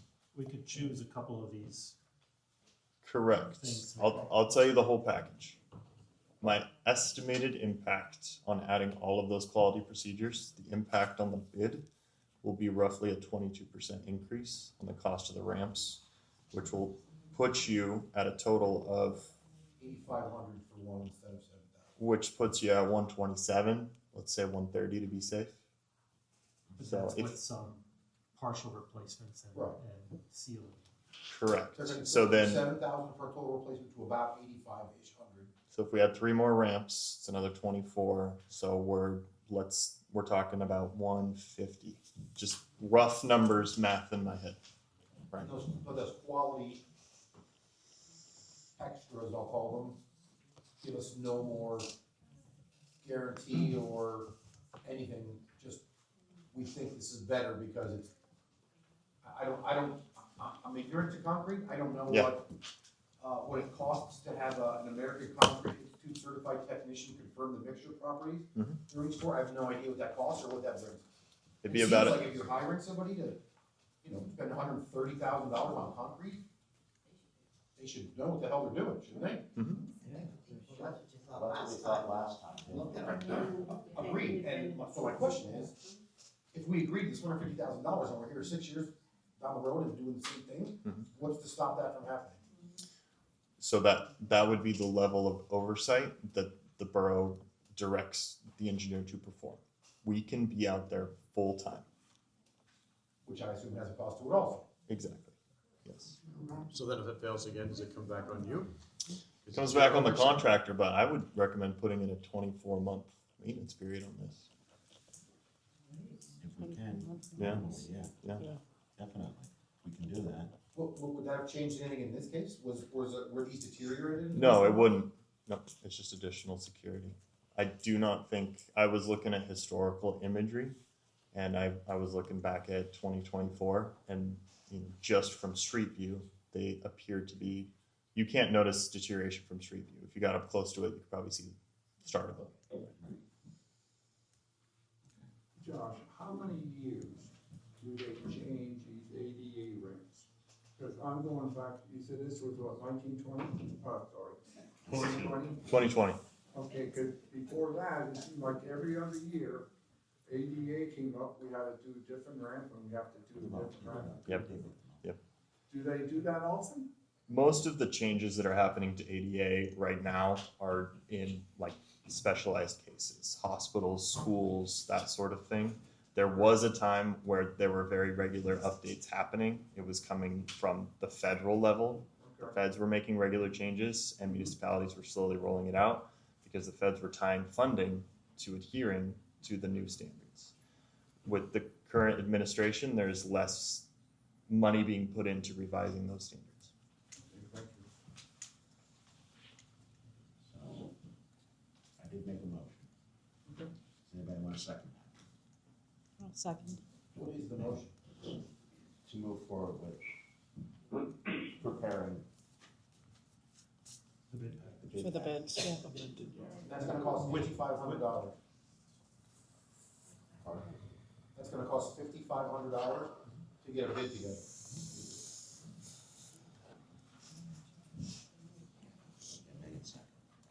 Make it second? Comments? Okay, audience?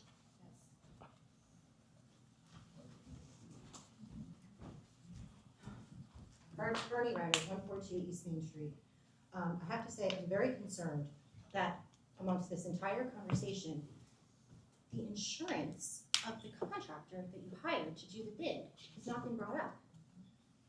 Surely you had errors and emissions coverage from the contractor that you hired to install these ramps as part of the bid process. If it's shoddy workmanship, I've worked in commercial insurance for almost 30 years at this point. It is complete, my mind has been blown for 20 minutes back there while nobody mentions insurance. We don't get insurance from contractors? You get it, again, not question answer, but the borough, this was for 2020, you got. Insurance existed in 2020.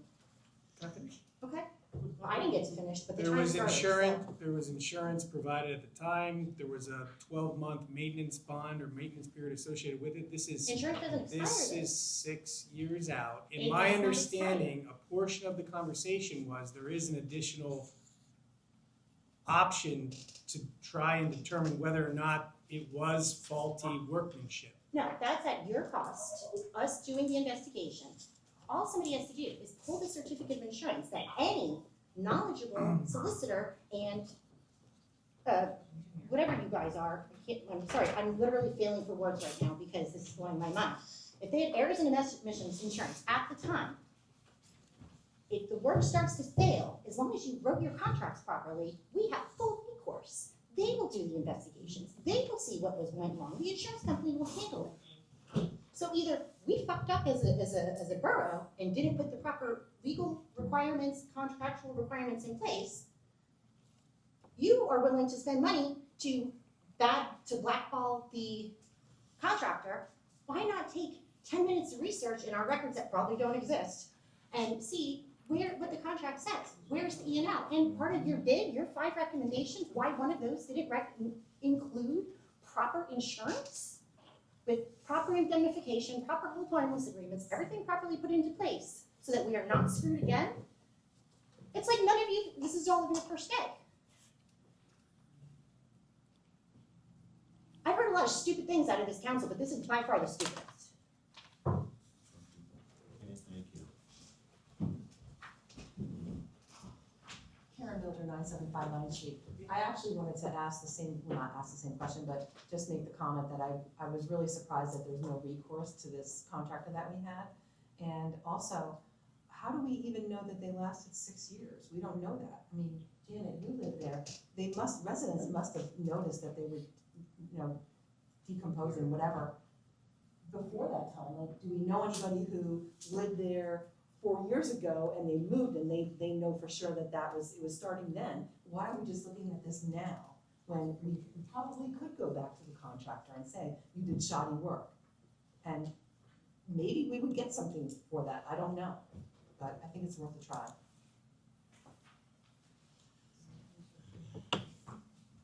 Yes.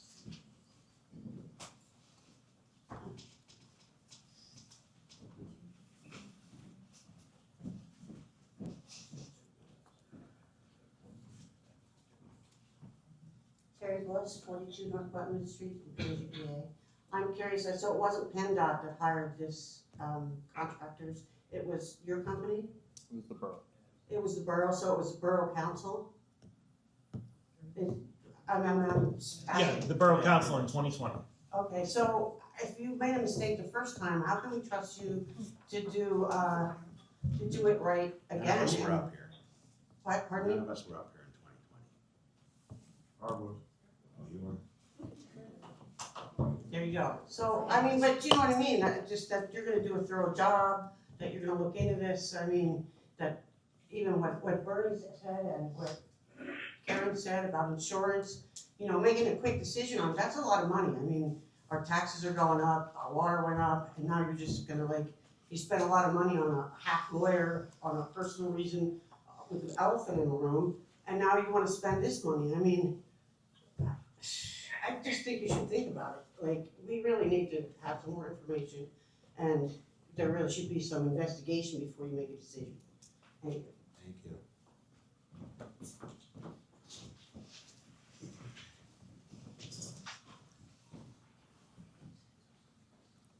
So, Macungie Borough, to live in West Chestnut Street. I have one of those ramps.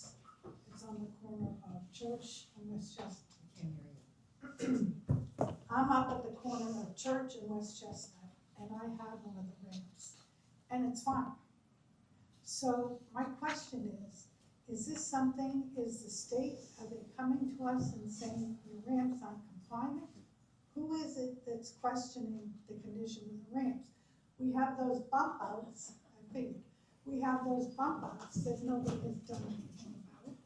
And nobody seems to be concerned about them, and I think they're a bigger hazard than these ramps that I don't ever see anybody using.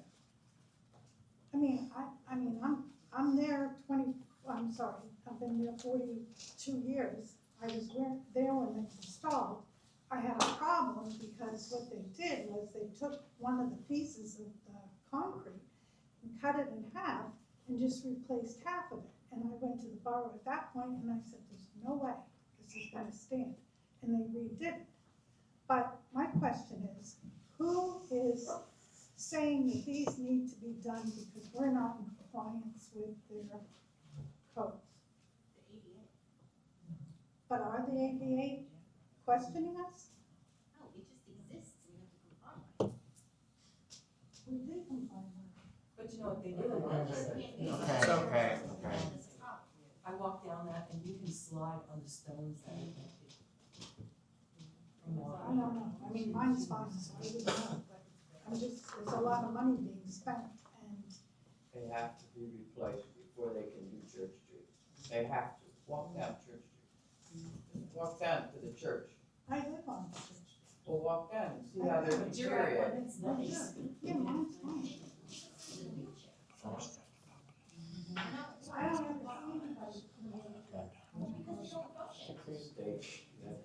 Carl, could we just ask Cal to look into it first and see if the insurance would cover it?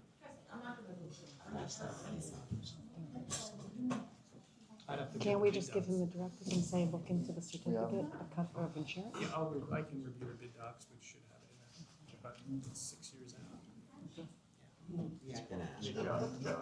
Is the level of the street being high compared it to the curb with the water washing off play an effect on that? Like, could that be a cause?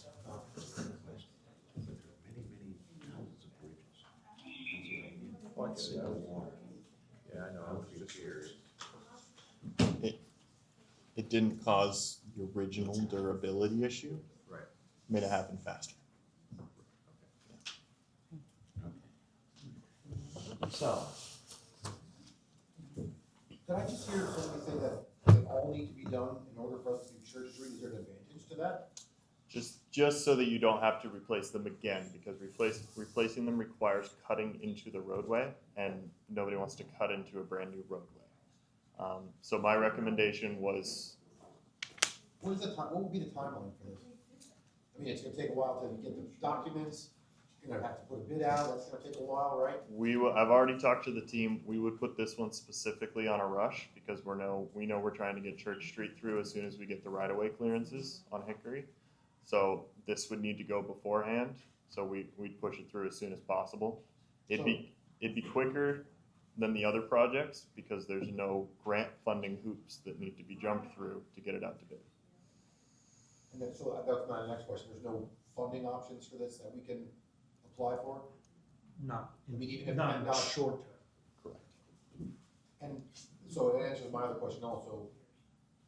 You have $7,000 for one total replacement. Mhm. Is that based on scale? Is that because we're doing 10? I mean, if we did 3 this year, 3 the next year, 3 the year after that, to try to keep the costs down, that wouldn't work because don't want to cut into our new church street, is that correct? Unless the borough is able to do it themselves, you lose that mobilization fee. Because each time you do that, you'd have to pay for that mobilization fee. So in the long term, it is cheaper to do them all at once. Typically, how these are bid is a price per each.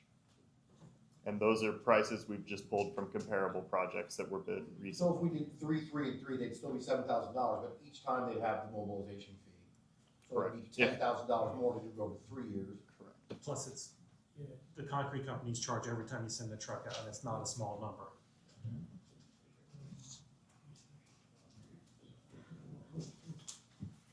Josh? I have one more comment. I'm not No, really you sure. can't, please, just wait a minute. exactly how many ADA ramps are up there again? More. Total ADA ramps. So the original project where this I've talked too much tonight. Material deficiency is identified. That project includes 16. No, stop that. The total is more than that. How many ADA ramps are on Church Street right now? No good, no bad, no indifference. If you include Main Street, best guess, close to 25. I think under 20. Okay, fine. And right now, there's 3 or 4 that's good that you don't have to do anything, correct? No, of that, so 16 of the total, which I'm estimating is 25, Okay.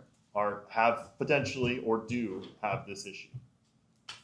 We are saying 9, no matter what, need to be replaced. Okay.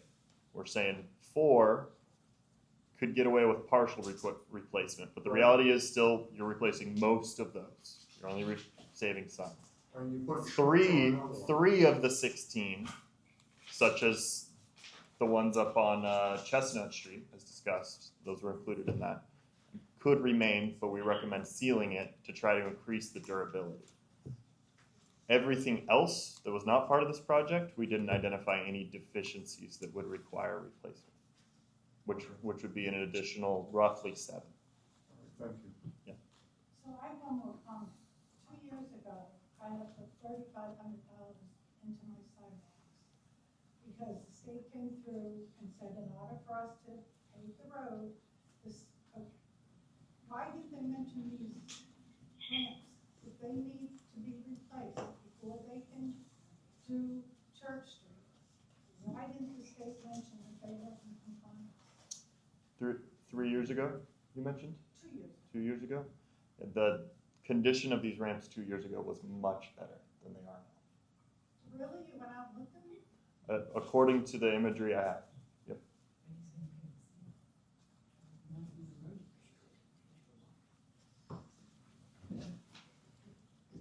Over about So I made the motion. we have a motion, we have a second on the floor for BIA to prepare a bid package utilizing the recommendations in the engineer's assessment letter. Is that correct? We're gonna include all four of these, I'm gonna call them options, at some additional cost? Or do we not know the answers to that yet? My understanding of the motion is for Barry Eisen to prepare a bid packet that is consistent with the recommendations provided for in this analysis, with maybe the clarification that President Sell mentioned about what was it? Monolithic. Monolithic. Yeah. Yep. Yep. That's my understanding of the motion. Mine as well. Roll call. Landis? Yes.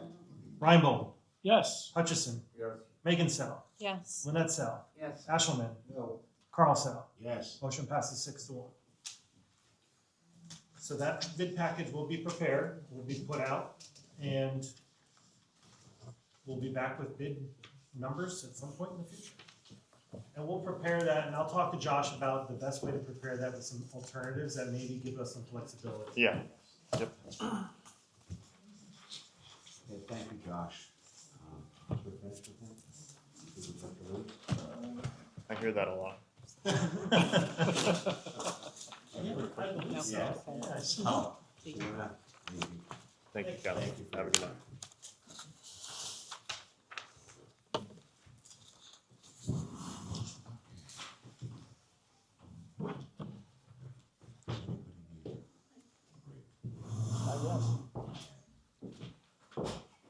Thank you. Next on new business would be item B, appointing planning commission members. Would anybody like to make a motion? Yes, I would like to make a nomination to appoint Ricky Moyer for the planning commission member, right? Yes. I would second that. Seconded. Are we doing one at a time? Yes. Yeah. So can I just be clear, how many, can we just state how many openings we have? Two. Two. And there's no like the other one, there was backups or something like that? Technically, we do have alternatives. Technically, we do. Oh, there are. I don't know if they've ever been filled, and very few municipalities do fill them, but we do have them.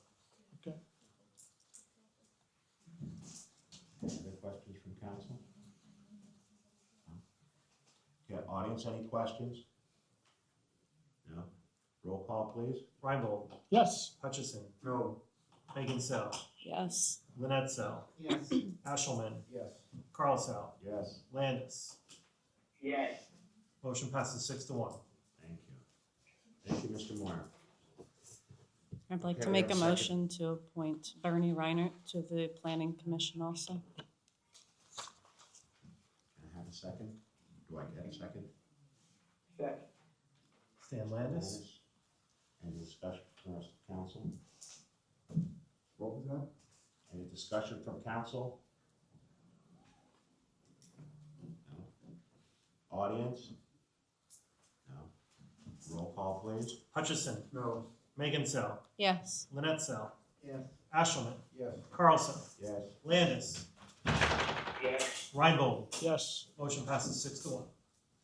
Thank you. Thank you. That concludes that part. New business, item C, accepting the resignation of Bob Bogert from the zoning board hearing. I'll make that motion, accept his resignation. I'll second. Any comment from council? Any comment from audience? Roll call, please. Megan Sell? Yes. Lynette Sell? Yes. Ashelman? Yes. Carl Sell? Yes. Landis? Yes. Reinbold? Yes. Hutchison? Yes. Motion passes 7-0. Okay, new business, item E, authorizing the installation of the base radio at police headquarters. I think we missed two. Oh, I skipped one, I'm sorry. Item D, appointing Bob. Ben. Ben. Ben Paloi, I'm sorry, a full-time member on the zoning board to replace Bob Bogert's I position. just will mention that he was appointed at the last meeting to an alternate position. Right. I'll make that motion. Second. Second. Thank you. Yeah, 3 seconds. 3 seconds. 4 seconds. I think I heard Lynette first. Yep. Any comments from audience, from council? No. Audience? No. Roll call? Lynette Sell. Yes. Ashelman. Yes. Carl Sell. Yes. Landis. Yes. Reinbold. Yes. Hutchison. Yes. Megan Sell. Yes. Motion passes 7-0. Council, on the zoning hearing board, we do use alternates, correct? Yes, we do have. Everybody out there right now that wants to have a say, if you wanna talk about what's going on, we need zoning hearing board alternate members right now. So, I know there was some discussion a couple weeks ago about, people up here shouldn't be on these, and I think everybody here agrees.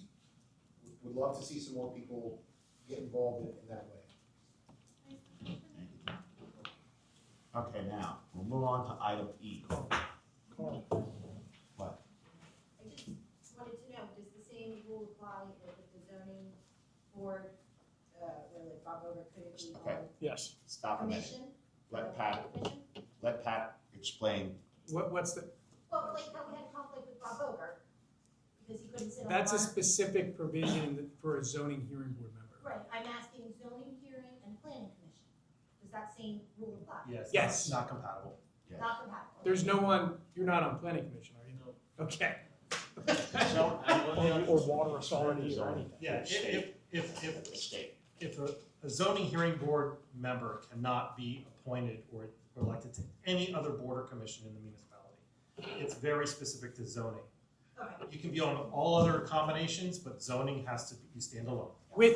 With limitations. There's a limit to how many council members and or the mayor can be on the planning commission. Thank you. Okay, authorizing the installation of a base radio at police headquarters. I'll make that motion. I'll second. Megan beat you. It's okay. You can. Cal, would you like to go through that? Yeah, sure. So the county upgraded their entire radio system over the last couple of years.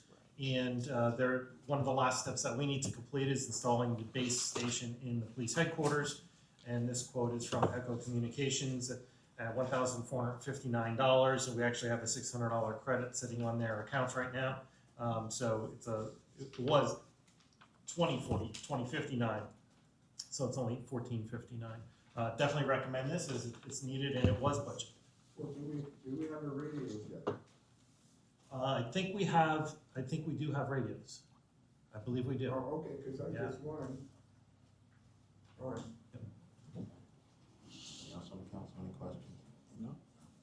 Audience, any questions? No. Roll call? Ashelman. Yes. Carlson. Yes. Landis. Yes. Reinbold. Yes. Hutchison. Yes. Megan Sell. Yes. Lynette Sell. Yes. Motion passes 7-0. Thank you. Okay, item F, for new business, authorizing public work assistance for the Macungie Memorial Park. So, I'll let Stan have that one. Cal, if you would like to go through that. Yeah, sure. So Greg was first, Stan was second. So each year, the Macungie Memorial Park requests assistance by our Public Works Department to help with the Doc's Osh Fest, Antique and Classic Car Show, as well as the Wheels of Time, to set up fences where equipment employee assistance is currently planned to begin on July 27th.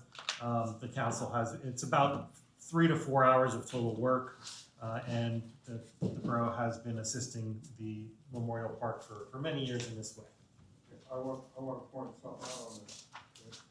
When we get snow removal from Route 100, it gets put down in the park, so the borough is getting help from the park later on.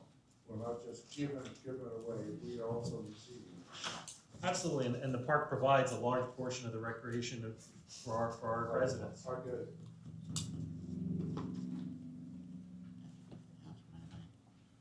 Public? Roll call? Carlsell. Yes. Landis. Yes. Reinbold. Yes. Hutchison. Yes.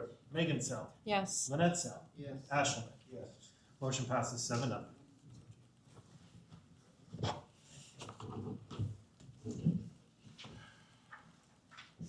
Okay, council would like to take a 10-minute recess before public comment. So, bathroom breaks and whatnot. We've been here since 6:30, so. We're recessing for, or break for 9:20. 9:30, resume at 9:30? Resume at 9:30. No later. Right. 9:30, I'm gone. Okay.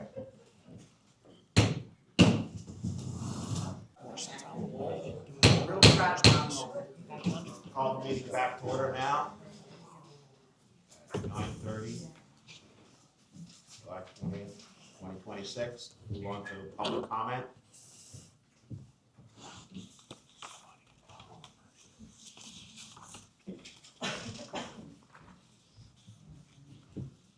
Hi, Bernie Reiner, 142 East Main Street. My comment, and really question, but not sure that I'll get it answered, is in regards to concept I made on June 15th meeting, which over the weekend I realized should have been included as part of the meeting minutes that were reviewed last meeting, in which I brought up comments that were made at a water authority meeting on June 11th in regards to a potential 5 to 10 year contract with Lower Macungie Fire Department being discussed, which again has been brought to council's attention in the letter that Mr. Roby provided also at last week's meeting, as well as this week's meeting, last 2 weeks ago meeting and tonight. I also then went back to the borough website before I came in tonight to see if those meeting minutes have been published, updated, and made available on the website. Nothing from June 15th meeting is available, although by this point I would imagine it should be, so I don't know if that's a webmaster issue, or Cal, I think you said you had gotten training on updating the website. It's not there. And then also the water authority meeting minutes for June 11th, which would have also noted that, I believe, in the comment section, is noticeably absent from the website. There is no hyperlink, there are no documents. So I'm again making the comment that a member of the community who is not on council has stated publicly that the Macungie Borough has been in negotiations with the Lower Macungie Fire Department for a 5 to 10 year contract. And yet, nobody is addressing that.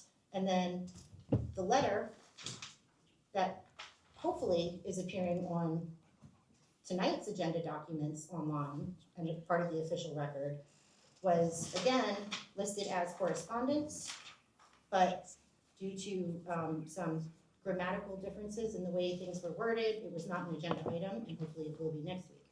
So if council members are not aware, and the public at large is not aware of these communications, I'm very concerned about how someone who's not on council came to have that information. If that information is incorrect, there's been multiple opportunities for anybody on council to correct that. However, we remain silent on the issue. So we're not responding to it, but we're also not publishing any of the documentation that might have referenced that and made it a part of the public record for people to investigate and ask questions about. And time is up. Thanks. Thank you.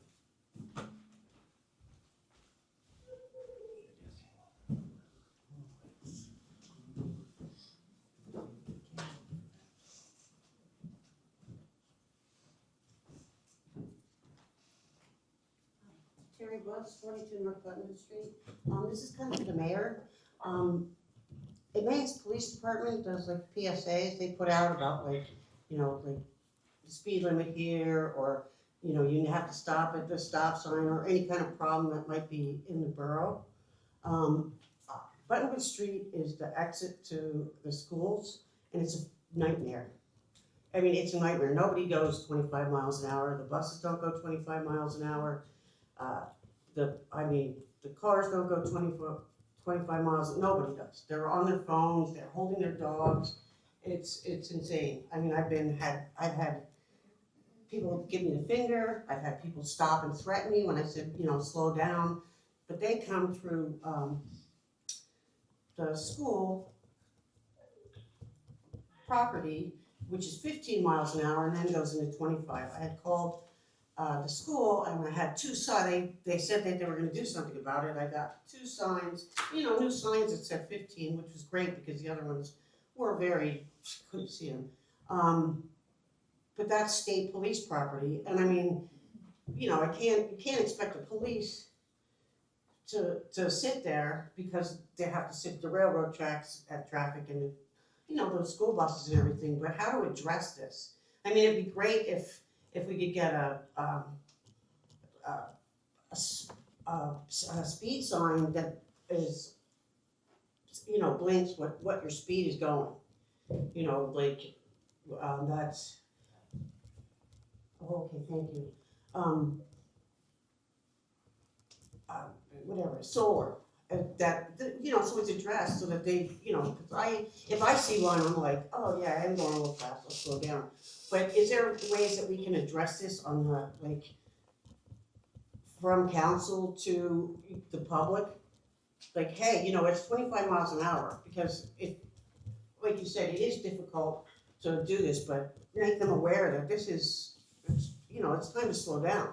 And that includes the school. I mean, I would get the people in charge, and I get the numbers and all the information, and then have you contact them, the members of council contact them. Because apparently, lay people, it doesn't, so I'm just trying to make it safer, because it's not safe. And my other alternative that Laura Macungie told me to do was just to keep calling the state police and have the state police come through for speeders. And, people cut through there all the time because traffic sucks, and I get it, but, let's go 25, let's go 26 even, 30 would be nice, but not 50, 55, it's crazy. Thank you. You know what, I'd like to address that actually. That whole scenario you're bringing up has been addressed year after year after year with the police. And that's a good question for the mayor. It's been addressed every year when school is, every year. So what? We don't have control over the police. Well, I'm not Obviously. saying, what I'm asking is, can you put it, on the bulletin or in the newsletter, or, the Mass Police put out Facebook PSAs about information to the public, or the Macungie page, it's just hey, yo, people, you gotta, this is the, whatever. I don't expect the police to, how would I go about getting one of those signs? Can we get a hump? What can we do? I'm asking, what can I do? And can you address the school, in a formal letter, says, hey, you They gotta did do that last something year. about this. They've done it last year. The police actually contacted the school. Mr. Cucker told us they did.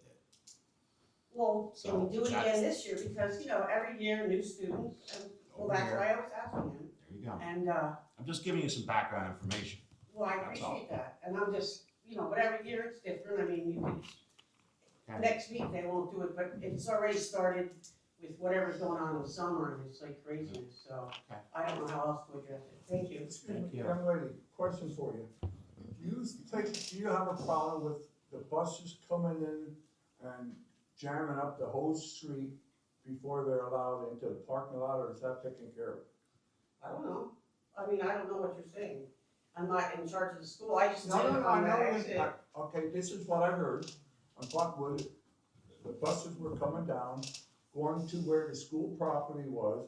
They were not allowed to go into there until certain time frames. So the residents, you live on Buckwood, right? Right. From there up to 100, people couldn't get in and out. I'm just wondering if that's a problem yet. That's all. It's a nightmare when the school buses are going, and then, they fly to the stop sign, and once you get to the stop sign, you gotta stop, and that's every bus and every car and Okay.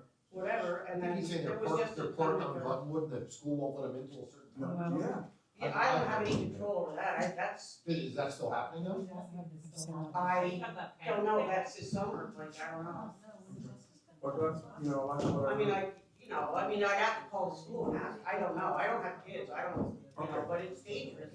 Oh, yes. It's dangerous, and we've always been, I've been like threatened, like people to go back, like, it's like, you just like try to go like the speed limit.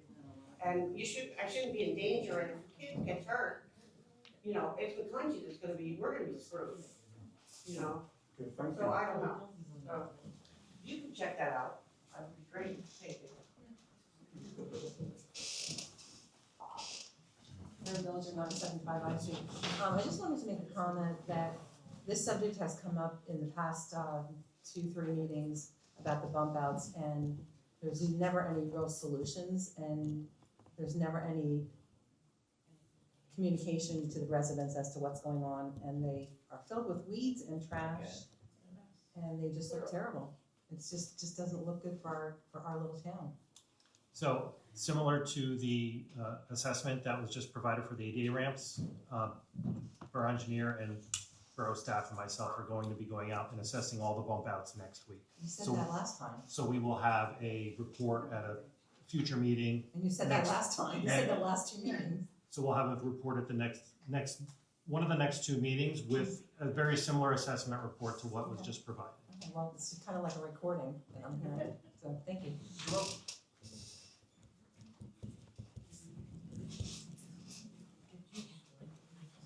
Dennis Fritz, 32 Lee Street. Just to address Terry's complaint with on Cloverwood Street. Several years ago, I brought up to council, because I live on Lee Street, and it's the drag strip sometimes. They come off of Main Street and it's just a rocket up the street. And I brought up to council years ago about getting temporary speed bumps. I got prices and everything, and like some of the council members would get on here, he said, well, what do we do about them in the wintertime? I said, they're temporary, you can move them, okay? So, something you might want to look into, because you can put them around different parts of town. They're temporary roadblock, or speed bumps, you see them all over the place. Something to consider. So, what's that? Yeah, well, that's the thing. I mean, you could, put on Bunwood Street for a month, move them to Lee Street for a month, you move them around. They're temporary, it's, they won't affect us snow plowing time. But even the permanent, the macadam speed bumps, they still go right over with the snow plows. So it's something to think about. Mr. Fritz, I mentioned that, I guess that would have been last June or July to the borough manager at that point. And I even talked to our public works supervisor about that. I brought that same thing up that you're bringing up about temporary. Yeah, I brought it up when my kids were younger, because, back then, there were a bunch of kids on Lee Street running around thinking. It's as far as it went. Yeah. I don't know what to tell you. Carl, could we put it on the agenda to maybe? Yeah, that's council should be bring it up, keep it up, but that's just. Not on the agenda. Could be No, a I'm saying, solution. could we? Maybe. Gotta have a plan first.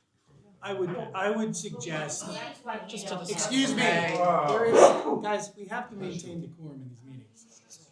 I would suggest asking Barry, you're talking about speed bumps on public roads, right? Yeah, I mean, on you should Macungie probably- roads, not on 100, it would be the Borough Road. I would just suggest at least communicating with Barry Eisen to make sure I'm not aware of any. I did with Stan. Okay.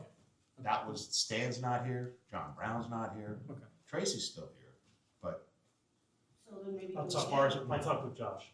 okay. Yeah.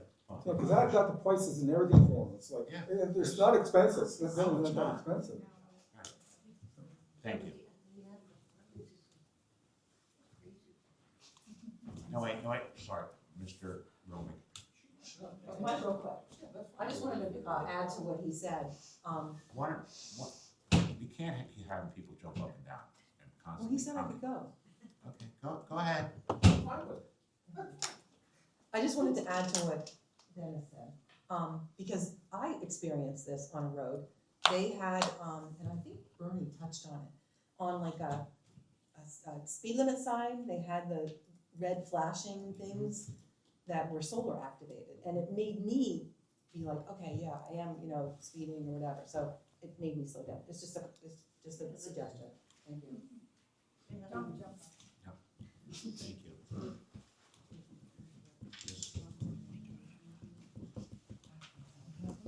Tim Romick, business owner. Before I get into my main item here, first of all, the Water Authority also has an open seat. So I think we should be trying to fill that because the Macungie Volunteer Fire Department was there for hydrant access and they didn't have a meeting because they didn't have a quorum. So another meeting with no action. Bump outs, it was mentioned by a couple of people here tonight. The bump outs have been going on for years.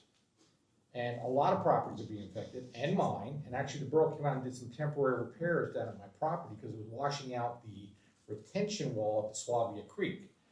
Because the water hits the inlet, it's too small, it goes out in the middle of the road, comes back in, and when you get down to the stream, I'm the last one in line, it cuts across the front, goes down to the stream, and it washed about that deep of a gully into the back of the retention wall. And you guys came down and did a temporary repair, or there would have been serious problems. But that was years ago, and I haven't heard word since.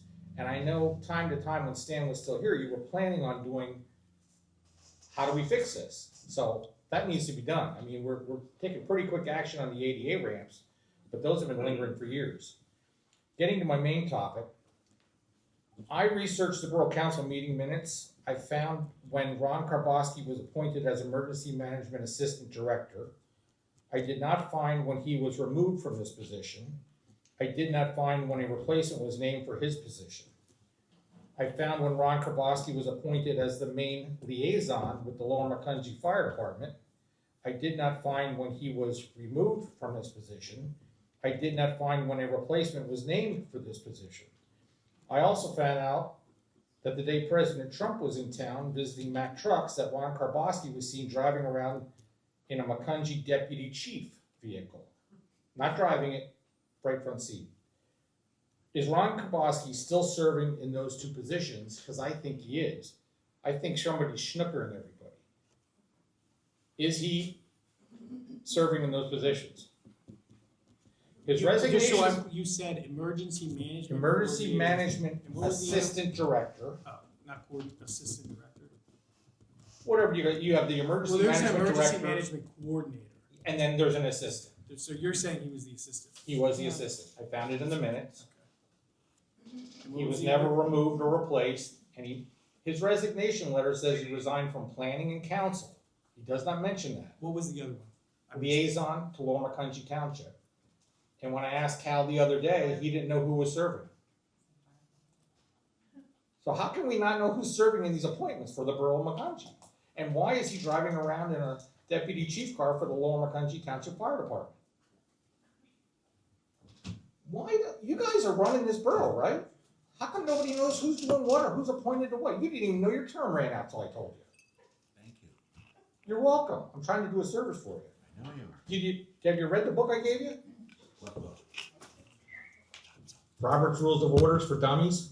Just didn't have time to get. You didn't have time yet? So Should I bring it with you. I will say, I mean, You don't control me. I know you think you do, that's your little boy. Mr. Romick, Okay. Mr. You like to slam me? Mr. Romick, Go ahead. Mr. No, she wants to slam me. You gonna control your mother or is she gonna control you? I don't know which way. Mr. it should be. Romick, you're addressing council and public comment, not members of the public. So You what seem I- to be doing more of the talking than they do. I'm just trying to keep decorum, Mr. Romick. You should be sticking what with I'm- legal advice. What I'm gonna suggest is Cal to look, I think the liaison to Lower Macungie Fire Department, I'm assuming that's the liaison to council. So when It's a liaison from council to the department. That's what I'm saying. So He was the if- main liaison and there were two assistants. Okay, but what I'm saying is, when he resigned, he's no longer the liaison. We can make that clear, and if there needs to be someone. Well, then who took his place?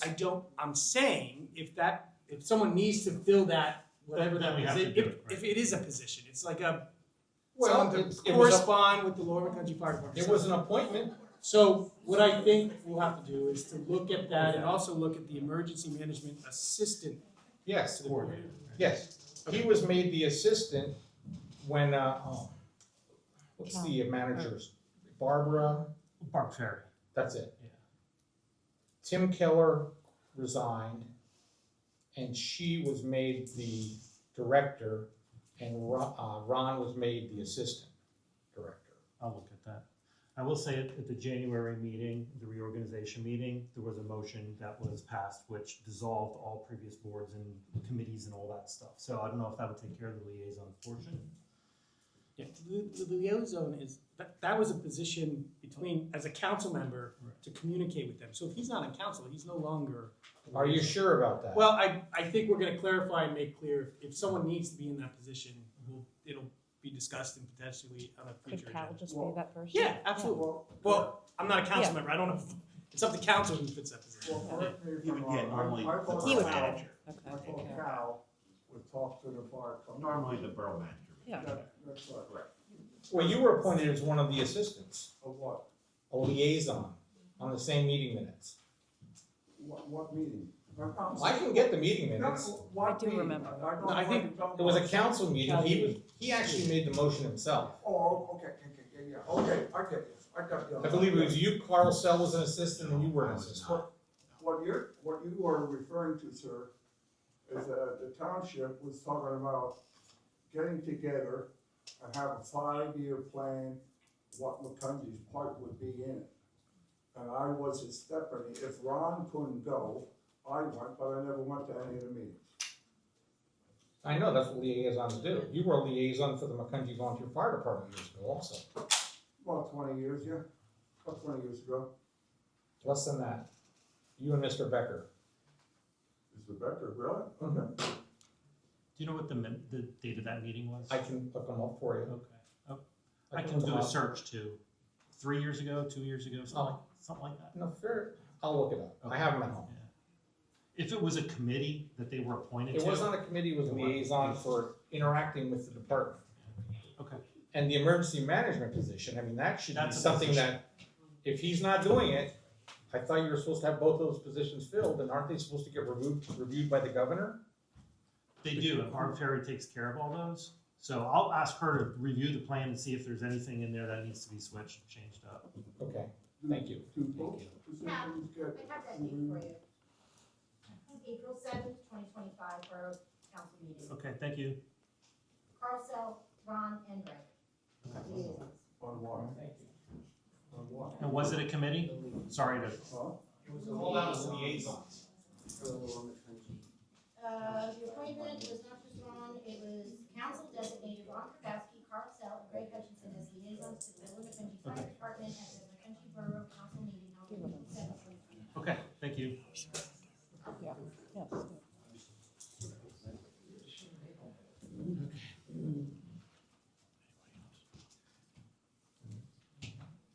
Okay? Can I get a motion So moved. to adjourn? Second. Second.